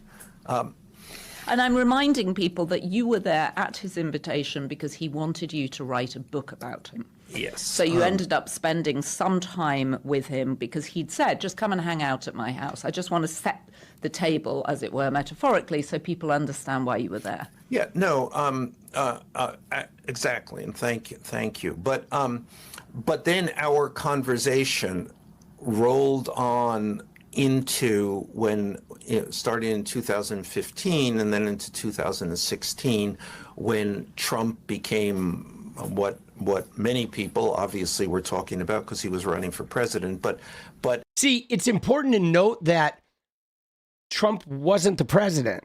Nobody ever thought Trump was going to be the president. You know what I'm saying? So think about that. Think about that from the Epstein angle, where Epstein is friends with Trump because Trump is running a human trafficking thing through his modeling agency. They're fucking around with young girls. Trump is letting Epstein pilfer young girls from his property. He's well aware. He's probably engaging in some shit with young girls with him. Other guys are going to the island. All this shit is going on. And it's just whatever. It's Trump. It's Prince Andrew. It's, Bill Clinton, but he was a former president. Whatever. But then all of a sudden, Trump becomes president. And Jeffrey Epstein has this, level of ammunition. You know what I mean? What's crazy, guys? What just hit me? I literally just had a mind thing where my mind snapped together, because I, from the beginning of this adventure, had been like, why did Donald Trump take Alex Acosta, who let Jeffrey Epstein off? Why did he make him labor secretary? Why would he do that, right? And it just hit me. He didn't do it to reward Acosta. He did it to protect himself, because the guy that knew everything about what Epstein had was now in his fucking cabinet, right? He took the guy, he couldn't elevate Barry Krischer from the Palm Beach State Attorney's Office, but he literally took the one guy who knew all of the FBI's shit on Epstein and he put him right fucking next to him. He kept him close. You know what I'm saying? He did. He was like, holy shit, I'm going to make sure that the guy who knows everything about Epstein is my right-hand fucking man. I literally had never thought about that because it's so ridiculously obvious for him. But I don't even think it was about him being, it's like Epstein's the enemy. So now he knew he was running for president and he knew what Epstein had, or Alex Acosta knew what Epstein had. So as long as Alex Acosta was next to Donald Trump knew everything that Epstein had on him. It's like, that's why he did it. Oh my God, dude. It's like this whole thing is about fucking Epstein. What if Trump ran for president because of this Epstein shit? Like how deep does this shit go? Excuse me. You're right, dude. Dershowitz knows it. There's a lot of people who know all, right? You know what I'm saying? I mean, think about this. We're watching Pam Bondi. We're watching Kash Patel walk around saying, no one is above the law. If you break the law, we're coming for you. But like, dude, Ghislaine Maxwell, who sexually abused young girls and participated in a teenage sex trafficking ring, 20-year sentence, convicted, is doing yoga classes at a goddamn like work camp, right? She gets to come home from yoga and go have a nice meal, guys. And Pam Bondi's threatening, like, if you wear a frog suit, we're going to fucking call you Antifa. We're going to put you away for life. Dude, we are living in the upside down. Epstein was particularly focused because he and Trump had been the closest of friends for more than a decade. And Epstein fancied himself a real Trump whisperer, that he understood Donald Trump. And in my experience, he was one of the more insightful people about Trump. And I have spoken to a lot of people about Donald Trump. But at any rate, in the course of one of these discussions about Trump, he left the room and then came back holding in his hands about a dozen Polaroid snapshots. Oh, they're Polaroids. They're Polaroids. Well, in my mind, they're Polaroid. I'm not 100% sure that they were, but they had those crenellated edges like a Polaroid. That's in my, as I say, in my mind, these are Polaroids, but they certainly are snapshots. And then he kind of like a deck of cards, kind of displayed them on the table. And there were specifically three that I remember, and this is now almost 10 years ago. So, but the three that I remember are two in which topless young women, and I don't know the ages of these women, but they are young, are sitting in Trump's lap. And this is outside Jeffrey Epstein's house in Palm Beach, around the swimming pool. Okay, and is Trump dressed? Is he what? Trump is dressed, and in mind's eye, it's kind of golfy, right, golf leisure wear attire. But right. And then in the third, dude, he wasn't swimming in the pool. He's just sitting on patio furniture next to the pool. Trump doesn't go swimming, guys. I don't think that man has ever been in a bathing suit. Picture, there is, and so he's wearing light. And then in the third picture, there is, and so he's wearing light pants.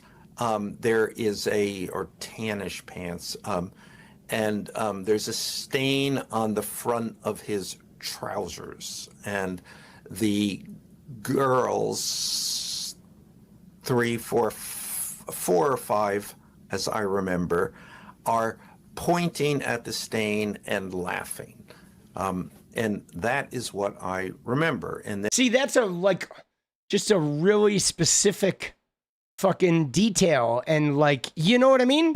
And then Epstein would have returned these pictures to the safe, because I actually asked him, where do you keep these pictures? And he said in the safe. And later, when Trump was elected president, and I tried to encourage Epstein to do something with these pictures, and he said,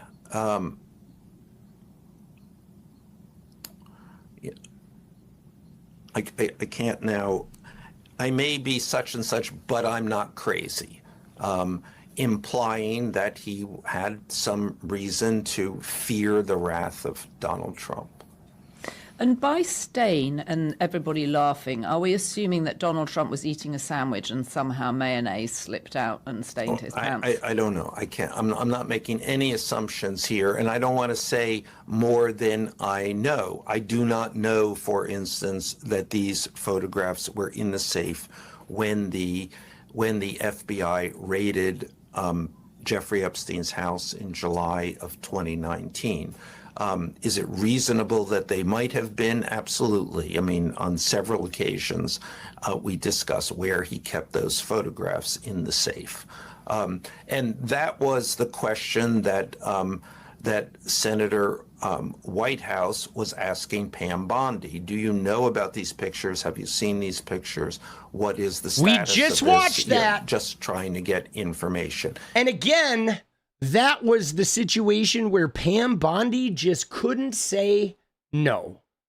No, I've never seen pictures like that. The FBI doesn't possess any pictures like that. No pictures like that exist. She could have even attacked Whitehouse and said, you know, you're a disgusting pig for even mentioning something so salacious and trying to railroad Donald Trump. But she didn't. She did not say no because she couldn't say no. All right? Or she would face liability because those pictures fucking exist. We know those pictures exist. It did catch her off guard. Dude, and one thing we see with her is she's not good. She's not good at like under fire. I mean, she just digs her heels in. Kristi Noem is a much better liar. Okay, Pam Bondi just sort of like, I'm going to wag my finger and go on the attack. And the question that she refused to answer. And this question has also been asked by the Oversight Committee of 𝗙cie Patel, the head of the FBI, and he too refused to.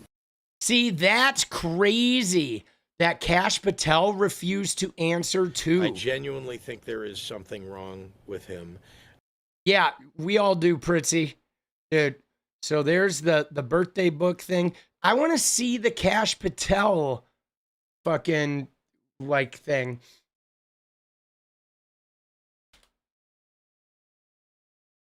I did not know that 𝗙cie also avoided that question.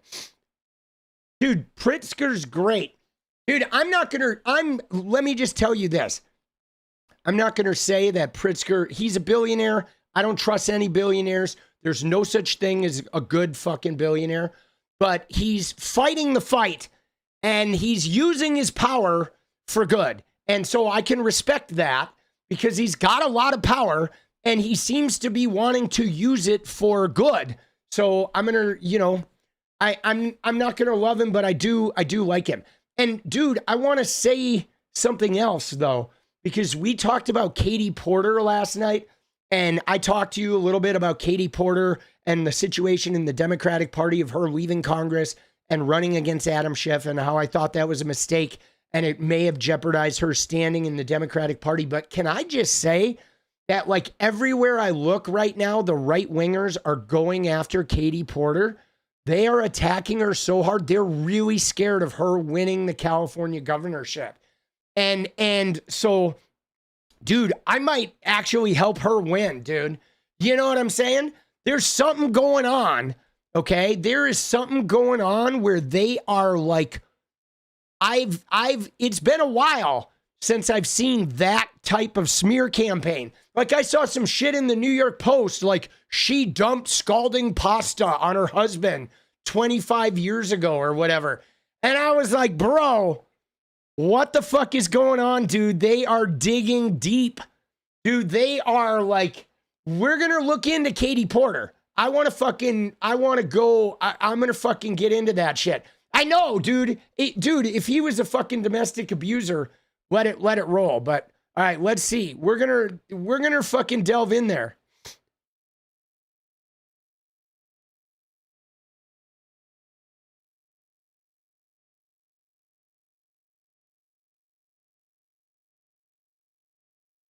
Where is it?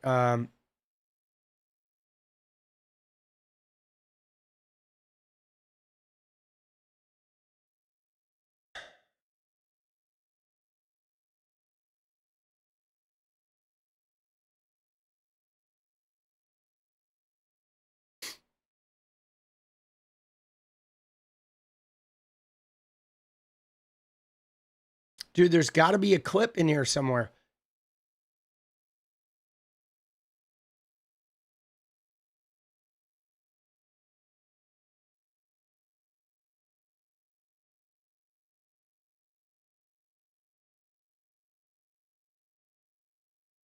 Try Google. Good night, guys. People are leaving. Dance party's coming soon.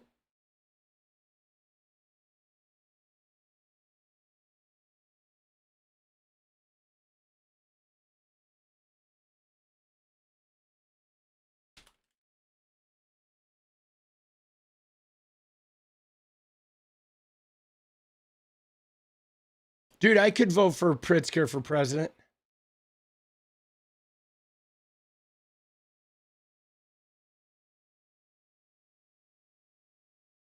Says he denies photo allegations. 5% of those who identify as very liberal believe that political violence can sometimes be justified.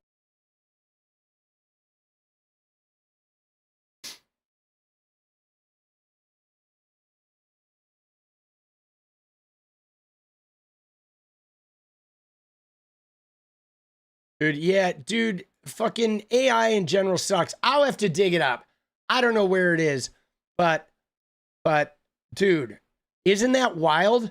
That is some heavy duty shit, guys. Okay? That is some heavy duty shit, because I'm telling you right now that we know those photos exist. Okay? We do. We know those photos exist, guys. Right? We fucking do it, man. We fucking do. We know they exist. And that shit is in fucking sane, boss. It is. That shit is insane. All right. So let's do this. I still don't think we're going to get to the Candace Owens thing because I can't stay up too late. It's got to be a short one tonight, but we do have to look at the fucking Benny Johnson thing. Okay? Because this Benny Johnson shit is crazy. Okay? Because again, we've seen them building this fake left-wing violence narrative. Okay? And now I'm not doubting, okay? I am not going to doubt that somebody tried to I'm not going to doubt that somebody threatened to kill Benny Johnson. Okay? I'm not going to doubt that because people threaten to kill public figures. I have gotten threats of killing. Sometimes they put really specific details about like your address or shit like that make you think like, whoa, why do you know that? Or like, you know, I know where your kid goes to school or some shit like that send a chill up your spine. And you're like, holy fucking shit. Like, you know, that's makes me feel real uncomfortable. But now here's the thing, guys.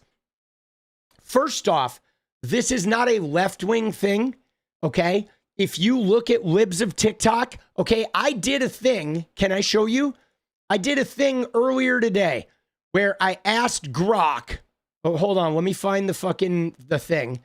Okay. I asked Grok about bomb threats.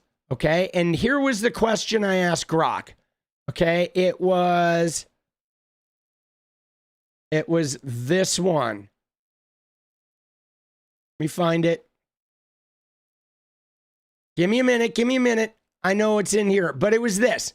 I said, can you estimate how many bomb threats and death threats have been caused by libs of TikTok posts and other right-wing hate provocateurs? Okay? And here's what Grok said.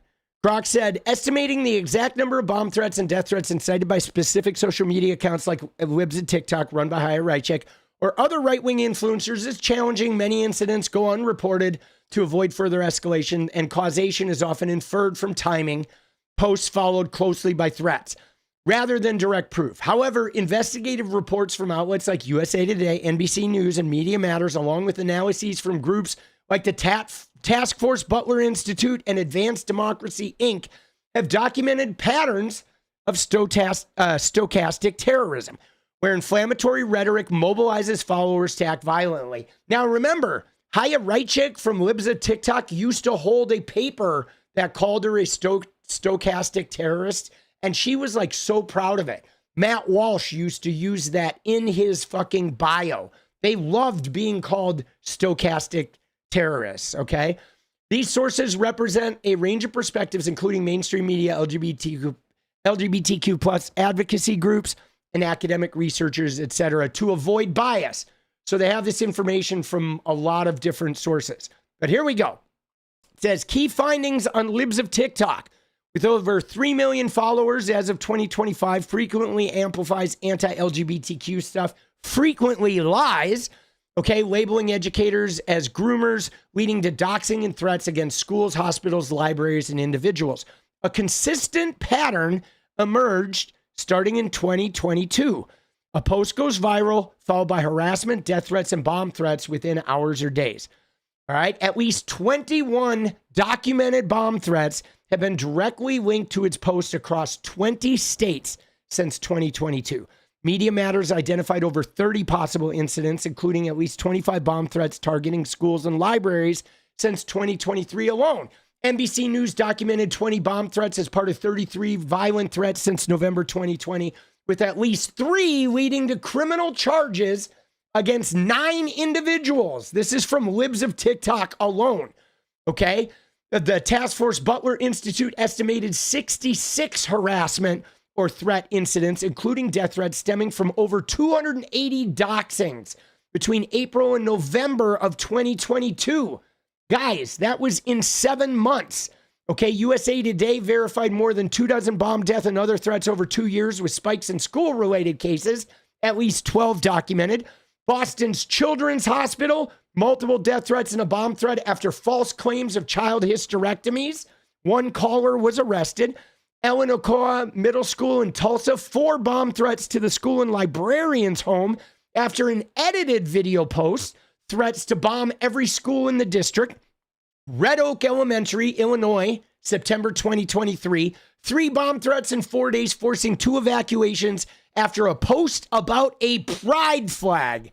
Guys, Planet Fitness, over 40 locations hit with bomb threats after an anti-trans post, okay? And that was the one where the woman took a photograph in the bathroom of a trans person.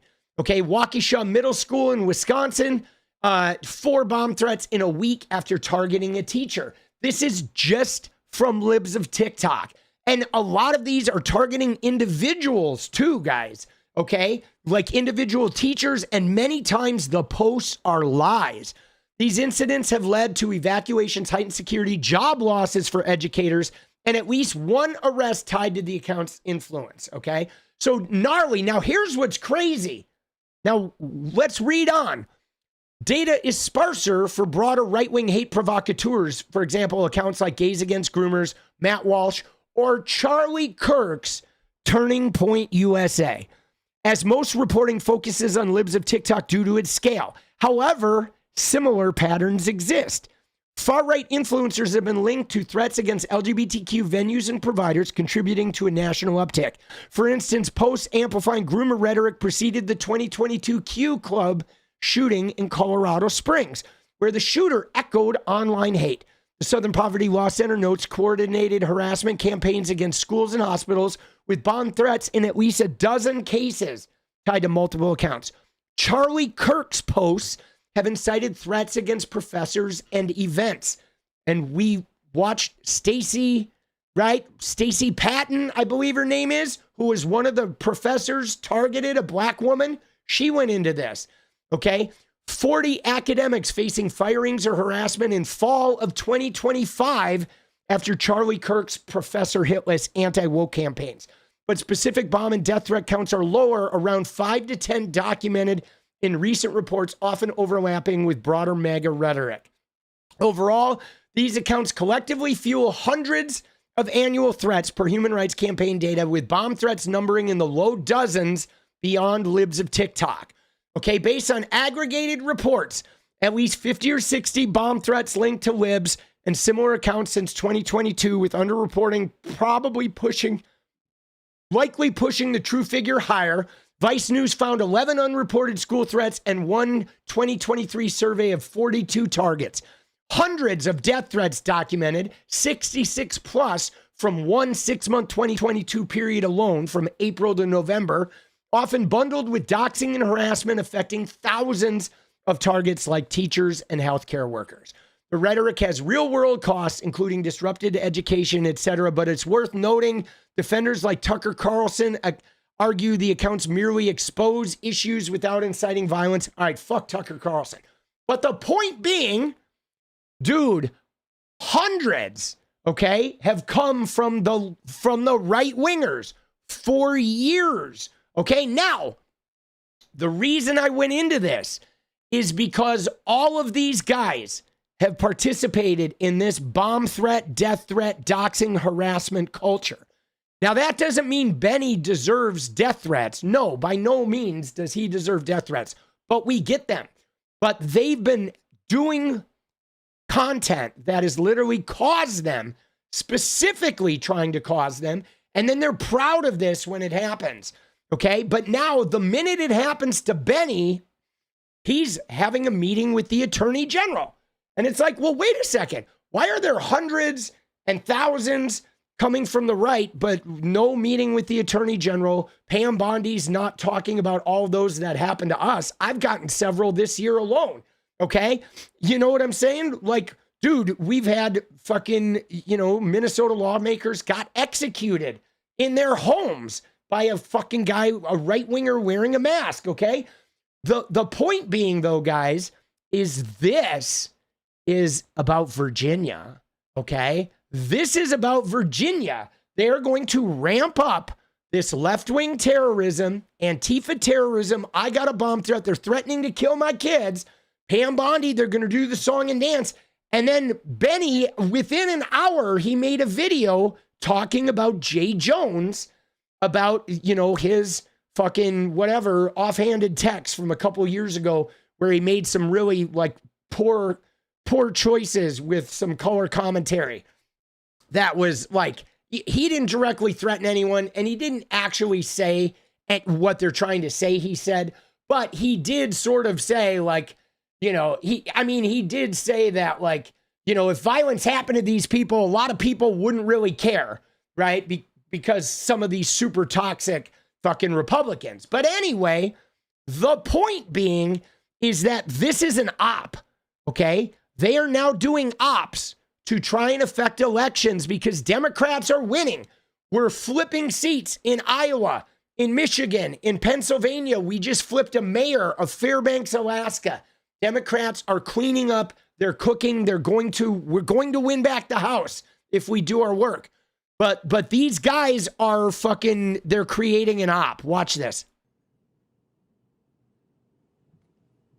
Violence has been mainstream. Dude, what a fucking dickhead this guy is too. He's such a clown, dude. He's such a fucking, all right. Violence has been mainstreamed by the Democrat Party. It is not extremist, it is mainstream. And we need a moment of reckoning here. This has to stop. This cycle must end. Is any Democrat courageous enough to disavow violence? Dude, it's like, why is he talking about Democrats? Talk to your fucking president there, you fucking clown. You fucking dink. Clean up your own backyard first, fucknuts.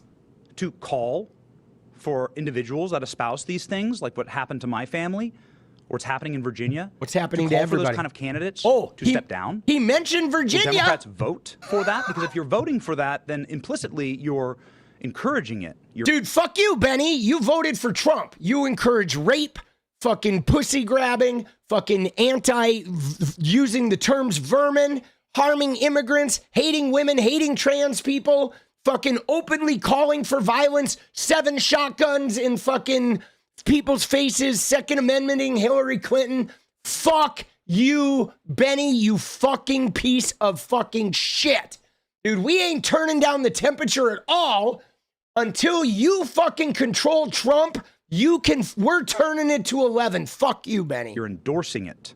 Yeah, you're right. We're endorsing it. Violence. I want peace in my nation. I love this country. No, you don't. Fuck you, Benny. You just went to Portland trying to entice people to use the Insurrection Act. Fuck you, Benny, you fucking liar. You know it's a sin. You're going to burn in hell, Benny, for lying, you fucking wiener. What are you doing? I want to be able to debate like Charlie did. I want to be able to raise my family in peace. That is our birthright. But you cannot make peace with evil as a Christian. You cannot unite with people who want you dead. Dude, see what they're trying to do? You cannot make peace with evil if you are a Christian. So if you're a Christian, you can't make peace with Democrats, right? Because they want you dead. Democrats want you dead. What is this guy doing, bro? This guy is like jacking up the violence and extremism and the holy war and all this bullshit in this fucking speech. Dude, what a fucking clown, bro. I want unity in this nation. I want to be able to agree on more than what we disagree on. Dude, he wants unity. No, he does not. Benny, nobody believes you want unity, you fucking sack of shit. But for that first to happen, we must understand the battle. We are fighting good versus evil, darkness versus light. And good must conquer evil. Do not make peace with evil. To that end, and in conclusion, I would like to thank federal law enforcement, Pam Bondi. Dude, boy, they get special treatment, dude. Benny gets a death threat, and the FBI jumps into action. Pamzempic Bondi shows up and says, Benny, let me wipe your prostate. We'll get this guy. Oh, did he write a letter? Oh, we got him. Dude, you can get your head fucking cracked open by a Proud Boy, and they're gonna come and fucking spit in your face, dude, and call you Antifa and drag your fucking cracked head to jail, dude. Jesus. 𝗙cie Patel, Dan Bongino, the FBI, the DOJ, the Tampa Police Department, the detectives here, with absolute pinpoint accuracy, professionalism. Dude, Benny he's a terrible actor, dude. He is. Hey, guys, woke. Oh, he spends too much time talking to 10-year-old boys, dude. Courtesy, swift and tact. They were able to act instantly in order to make sure that my family was safe. Potentially to preserve the lives of my children. And they're doing that for families all around the country in many different ways. Yeah, no, they're not. Every American should unite behind that cause. No matter who you are, you should say, this is a country where families should be able to raise their children safely, where people can have peaceful disagreements, and where we can all live together under one American flag.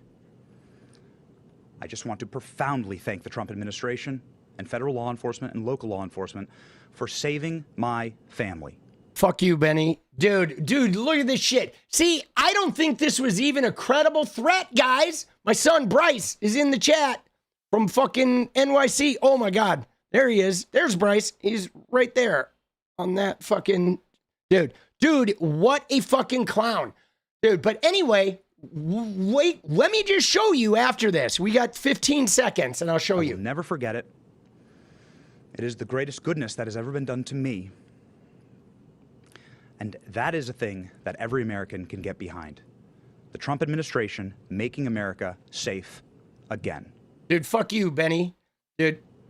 God bless them. Oh, yeah. Fucking eat a dick there, Benny. But now watch, okay? Because, like I said, dude, what they did was they took some threat, they brought in Pam Bondi, they brought in the FBI, they fucking made an arrest, whatever, for Benny Johnson. But then immediately after this, look what this motherfucker did, dude. You ready? What's immediately after this? Look at this. Right? You ready? Here we go. Watch this. Immediately afterwards. So breaking today, John, charges announced in an alleged plot to assassinate one of Charlie Kirk's friends. And again, an alleged plot to assassinate one of Charlie Kirk's friends. They're ramping it up. Oh, leftists are now assassinating all of Charlie's friends. They're right. Watch this. Allies. Attorney General Pam Bondi about revealing Virginia. a man has been arrested after threatening violence against conservative commentator Benny Johnson and his family. Correspondent Dana Marie McNichol reports. She's live for us in Miami. Dana Marie? Good afternoon, John. That's right. AG Bondi announced a man is behind bars after he sent a letter to Benny Johnson threatening to kill him and his family. Okay, now, again, we all get these, guys. We do. We all get these. We get letters, we get texts, but look at what Benny says. He says, "Thank you, Fox News, for highlighting something remarkable that happened today. Threatening to kill someone's family is a crime, yet Democrats are trying to elect a man named Jay Jones in Virginia who has called for the killing of Republicans and their children." And Jay Jones did not say that, okay? Jay Jones made some off-color comments that, like, if these people got killed, like, nobody would, like, bat an eye. But he didn't call for the killing. He didn't say we should go kill them and their kids. That's not what happened. But here's what he says. There is no difference between the sick threats against my family and the ones written by the Democrat who is running for the Attorney General of Virginia. Now, again, he may have sent the letter to himself. I mean, we don't know who this guy is. We haven't seen this fucking story yet. Okay? So there is no difference between the sick threats and the Democrat running for Attorney General. You see that? He's like tying it right off the bat. Oh, the threats that just happened to me and the Attorney General, they're one and the same, Virginia. You better not vote for that Democrat. Violence has been normalized by the Democratic Party. They keep calling it the Democrat Party. We are not the Democrat Party. I want unity. No, you don't. But we simply cannot unite with people who want us dead. Yeah, talk to Trump. He said we're not even real people, Benny. Fuck you, boss. You twink. Come on, bro. America needs a full reckoning to end this cycle. Yeah, we need you guys, like, gone, okay? Every citizen deserves the right to live safely and raise their families without some Bible fucking banging zealots trying to climb up our ass, look at our kids' genitals, and tell us how to live our goddamn lives, Benny. Fuck you, all right? And fuck your God-given bullshit. God doesn't exist, so you can believe in him if you want, but get that shit out of my fucking face, all right? Will Democrats condemn this rhetoric and demand Jay Jones drop out? No, Jay Jones is not dropping out, Benny. Fuck you, boss. Until Trump resigns, no, okay? No. Here, it's real simple, okay? Here, let's fucking tell Benny.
There you go. Dude, fuck Benny.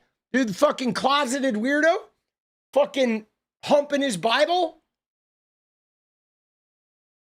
Dude, can you imagine the video that Benny's wife has of him like fucking humping the Bible? Oh, King James. Oh, Heavenly Spirit. I'm filled with the Heavenly Spirit. Dude. But you see, guys? You see how this whole thing on Fox News, this whole thing is just bullshit, guys. This whole thing with Pam Bondi, this whole press conference, this whole song and dance is complete bullshit. It's an op. It is an op, okay? It is an op that they're designing to specifically attack Jay Jones in Virginia. Dude, they are so, like, they are trying so hard. Like, they're threatened, guys. This harkens back. Guys, they are trying so hard to create these fake attacks to get on this shit. They are threatened. They are so worried. They know they're getting their asses kicked. They know the blue wave is coming. And they are trying so hard to gin up any type of controversy, like violence, Antifa, oh, the left are violent, all this fucking bullshit. Dude, it's all horseshit, bro. But we need to expose this shit. I'm going to make 1,000 videos about this. I'm going to expose Benny Johnson. Benny Johnson, fuck you, bro. I see you grooming 10-year-olds with this misogynist, racist, transphobic fucking Trumpism shit. And I'm gunning for you, Benny. I'm going to fucking take you down metaphorically here online. I'm going to take down your disinformation, bro. You don't know who you're fucking with, boss. Fuck you, Benny. You know why? Because I'm not closeted. I'm out in the open, bro. And you can't be in hiding and be a closeted weirdo and fucking beat me. You're not going to win because you're in hiding. You're a bullshit artist, Benny. Fuck you, boss. All right. On that note, though, I'm going to go make some videos. All right. And we're going to dance because we have a dance party, motherfuckers. Let's go, baby. Whoa, we got some dance going. You guys ready? You ready for edit mode? Are you ready to fucking get hyper? You ready to get some dance on? We're going to grind it like Benny grinds the King James Bible, bro. Whoa. We're going to put some ass into it, boss. All right? All right, let's get ready. A little deja vu. For the Mariners, for my son in New York City, let's go. For Jenny, who's starting a brand new adventure. For all of you that are fucking getting out there and fucking striking some new adventures.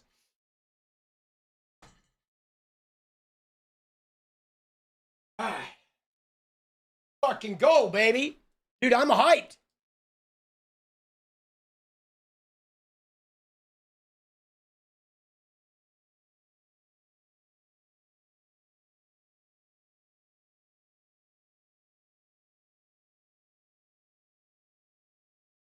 Let's go. Dude, I don't like those guys, those religious dudes grooming young men, boss. That shit fucking pisses me off. They did that shit to me when I was a kid. The religious people get their fucking talons in you, bro. That shit is fucking toxic, boss. It is, dude. All right, you ready? Are you ready to fucking little deja vu coming in? Let's go.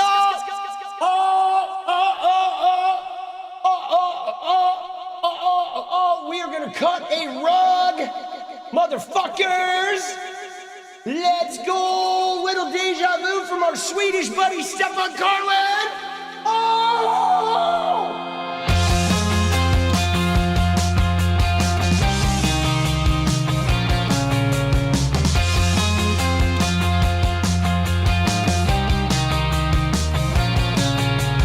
Got a lot of choices. I got a lot of ways that I can go. I hear a lot of voices. They have a lot to say, but I don't know.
Lord.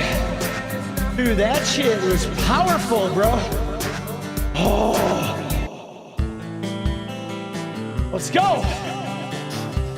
Dude, it feels good to dance. Oh. Fucking love you guys, man. Thank you for being here with me. I just want to change the world. We're gonna keep fighting. I just want the perfect girl. We are not gonna give up. We are not gonna let these fuckers take us over, dude. Fuck Trump. Fuck Stephen Miller, Christy fucking Nolan, Benny fucking Johnson, the dead guy Charlie Kirk. Fuck them all, bro. Dude, we are not bowing down to these religious zealot freaks, all right? I'm a fight. I'm fighting. All right, you can come with me. We're gonna fight. All right, but I'm fighting, dude, till my last breath. I'll see you guys tomorrow. I love you. Good night. I will never be alone again.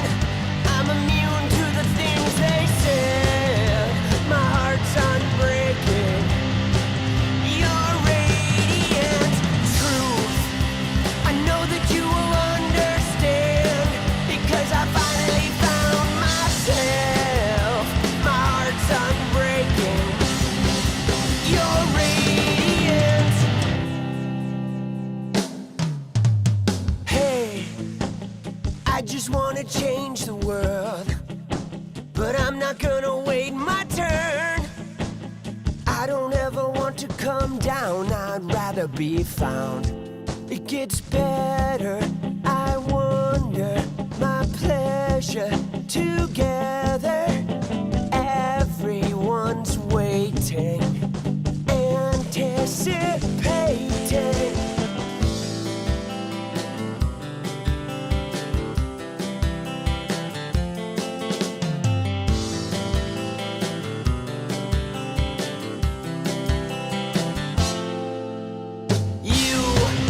I will never be alone again. I'm immune to the things they said. My heart's unbreaking. You're radiant truth. I know that you will understand because I finally found myself. My heart's unbreaking.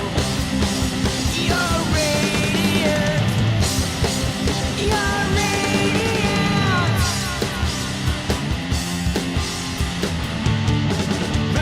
Radiant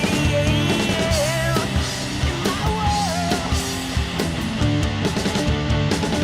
Radiant.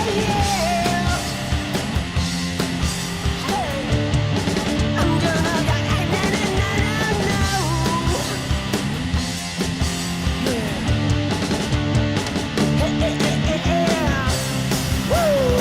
I can't pretend. No. I hope this never ends. It's about you. I will never be alone again. I'm immune to the things they said. My heart's unbreaking. You're radiant truth. I know that you will understand because I finally found myself. My heart's unbreaking. You're radiant. You're radiant.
nation.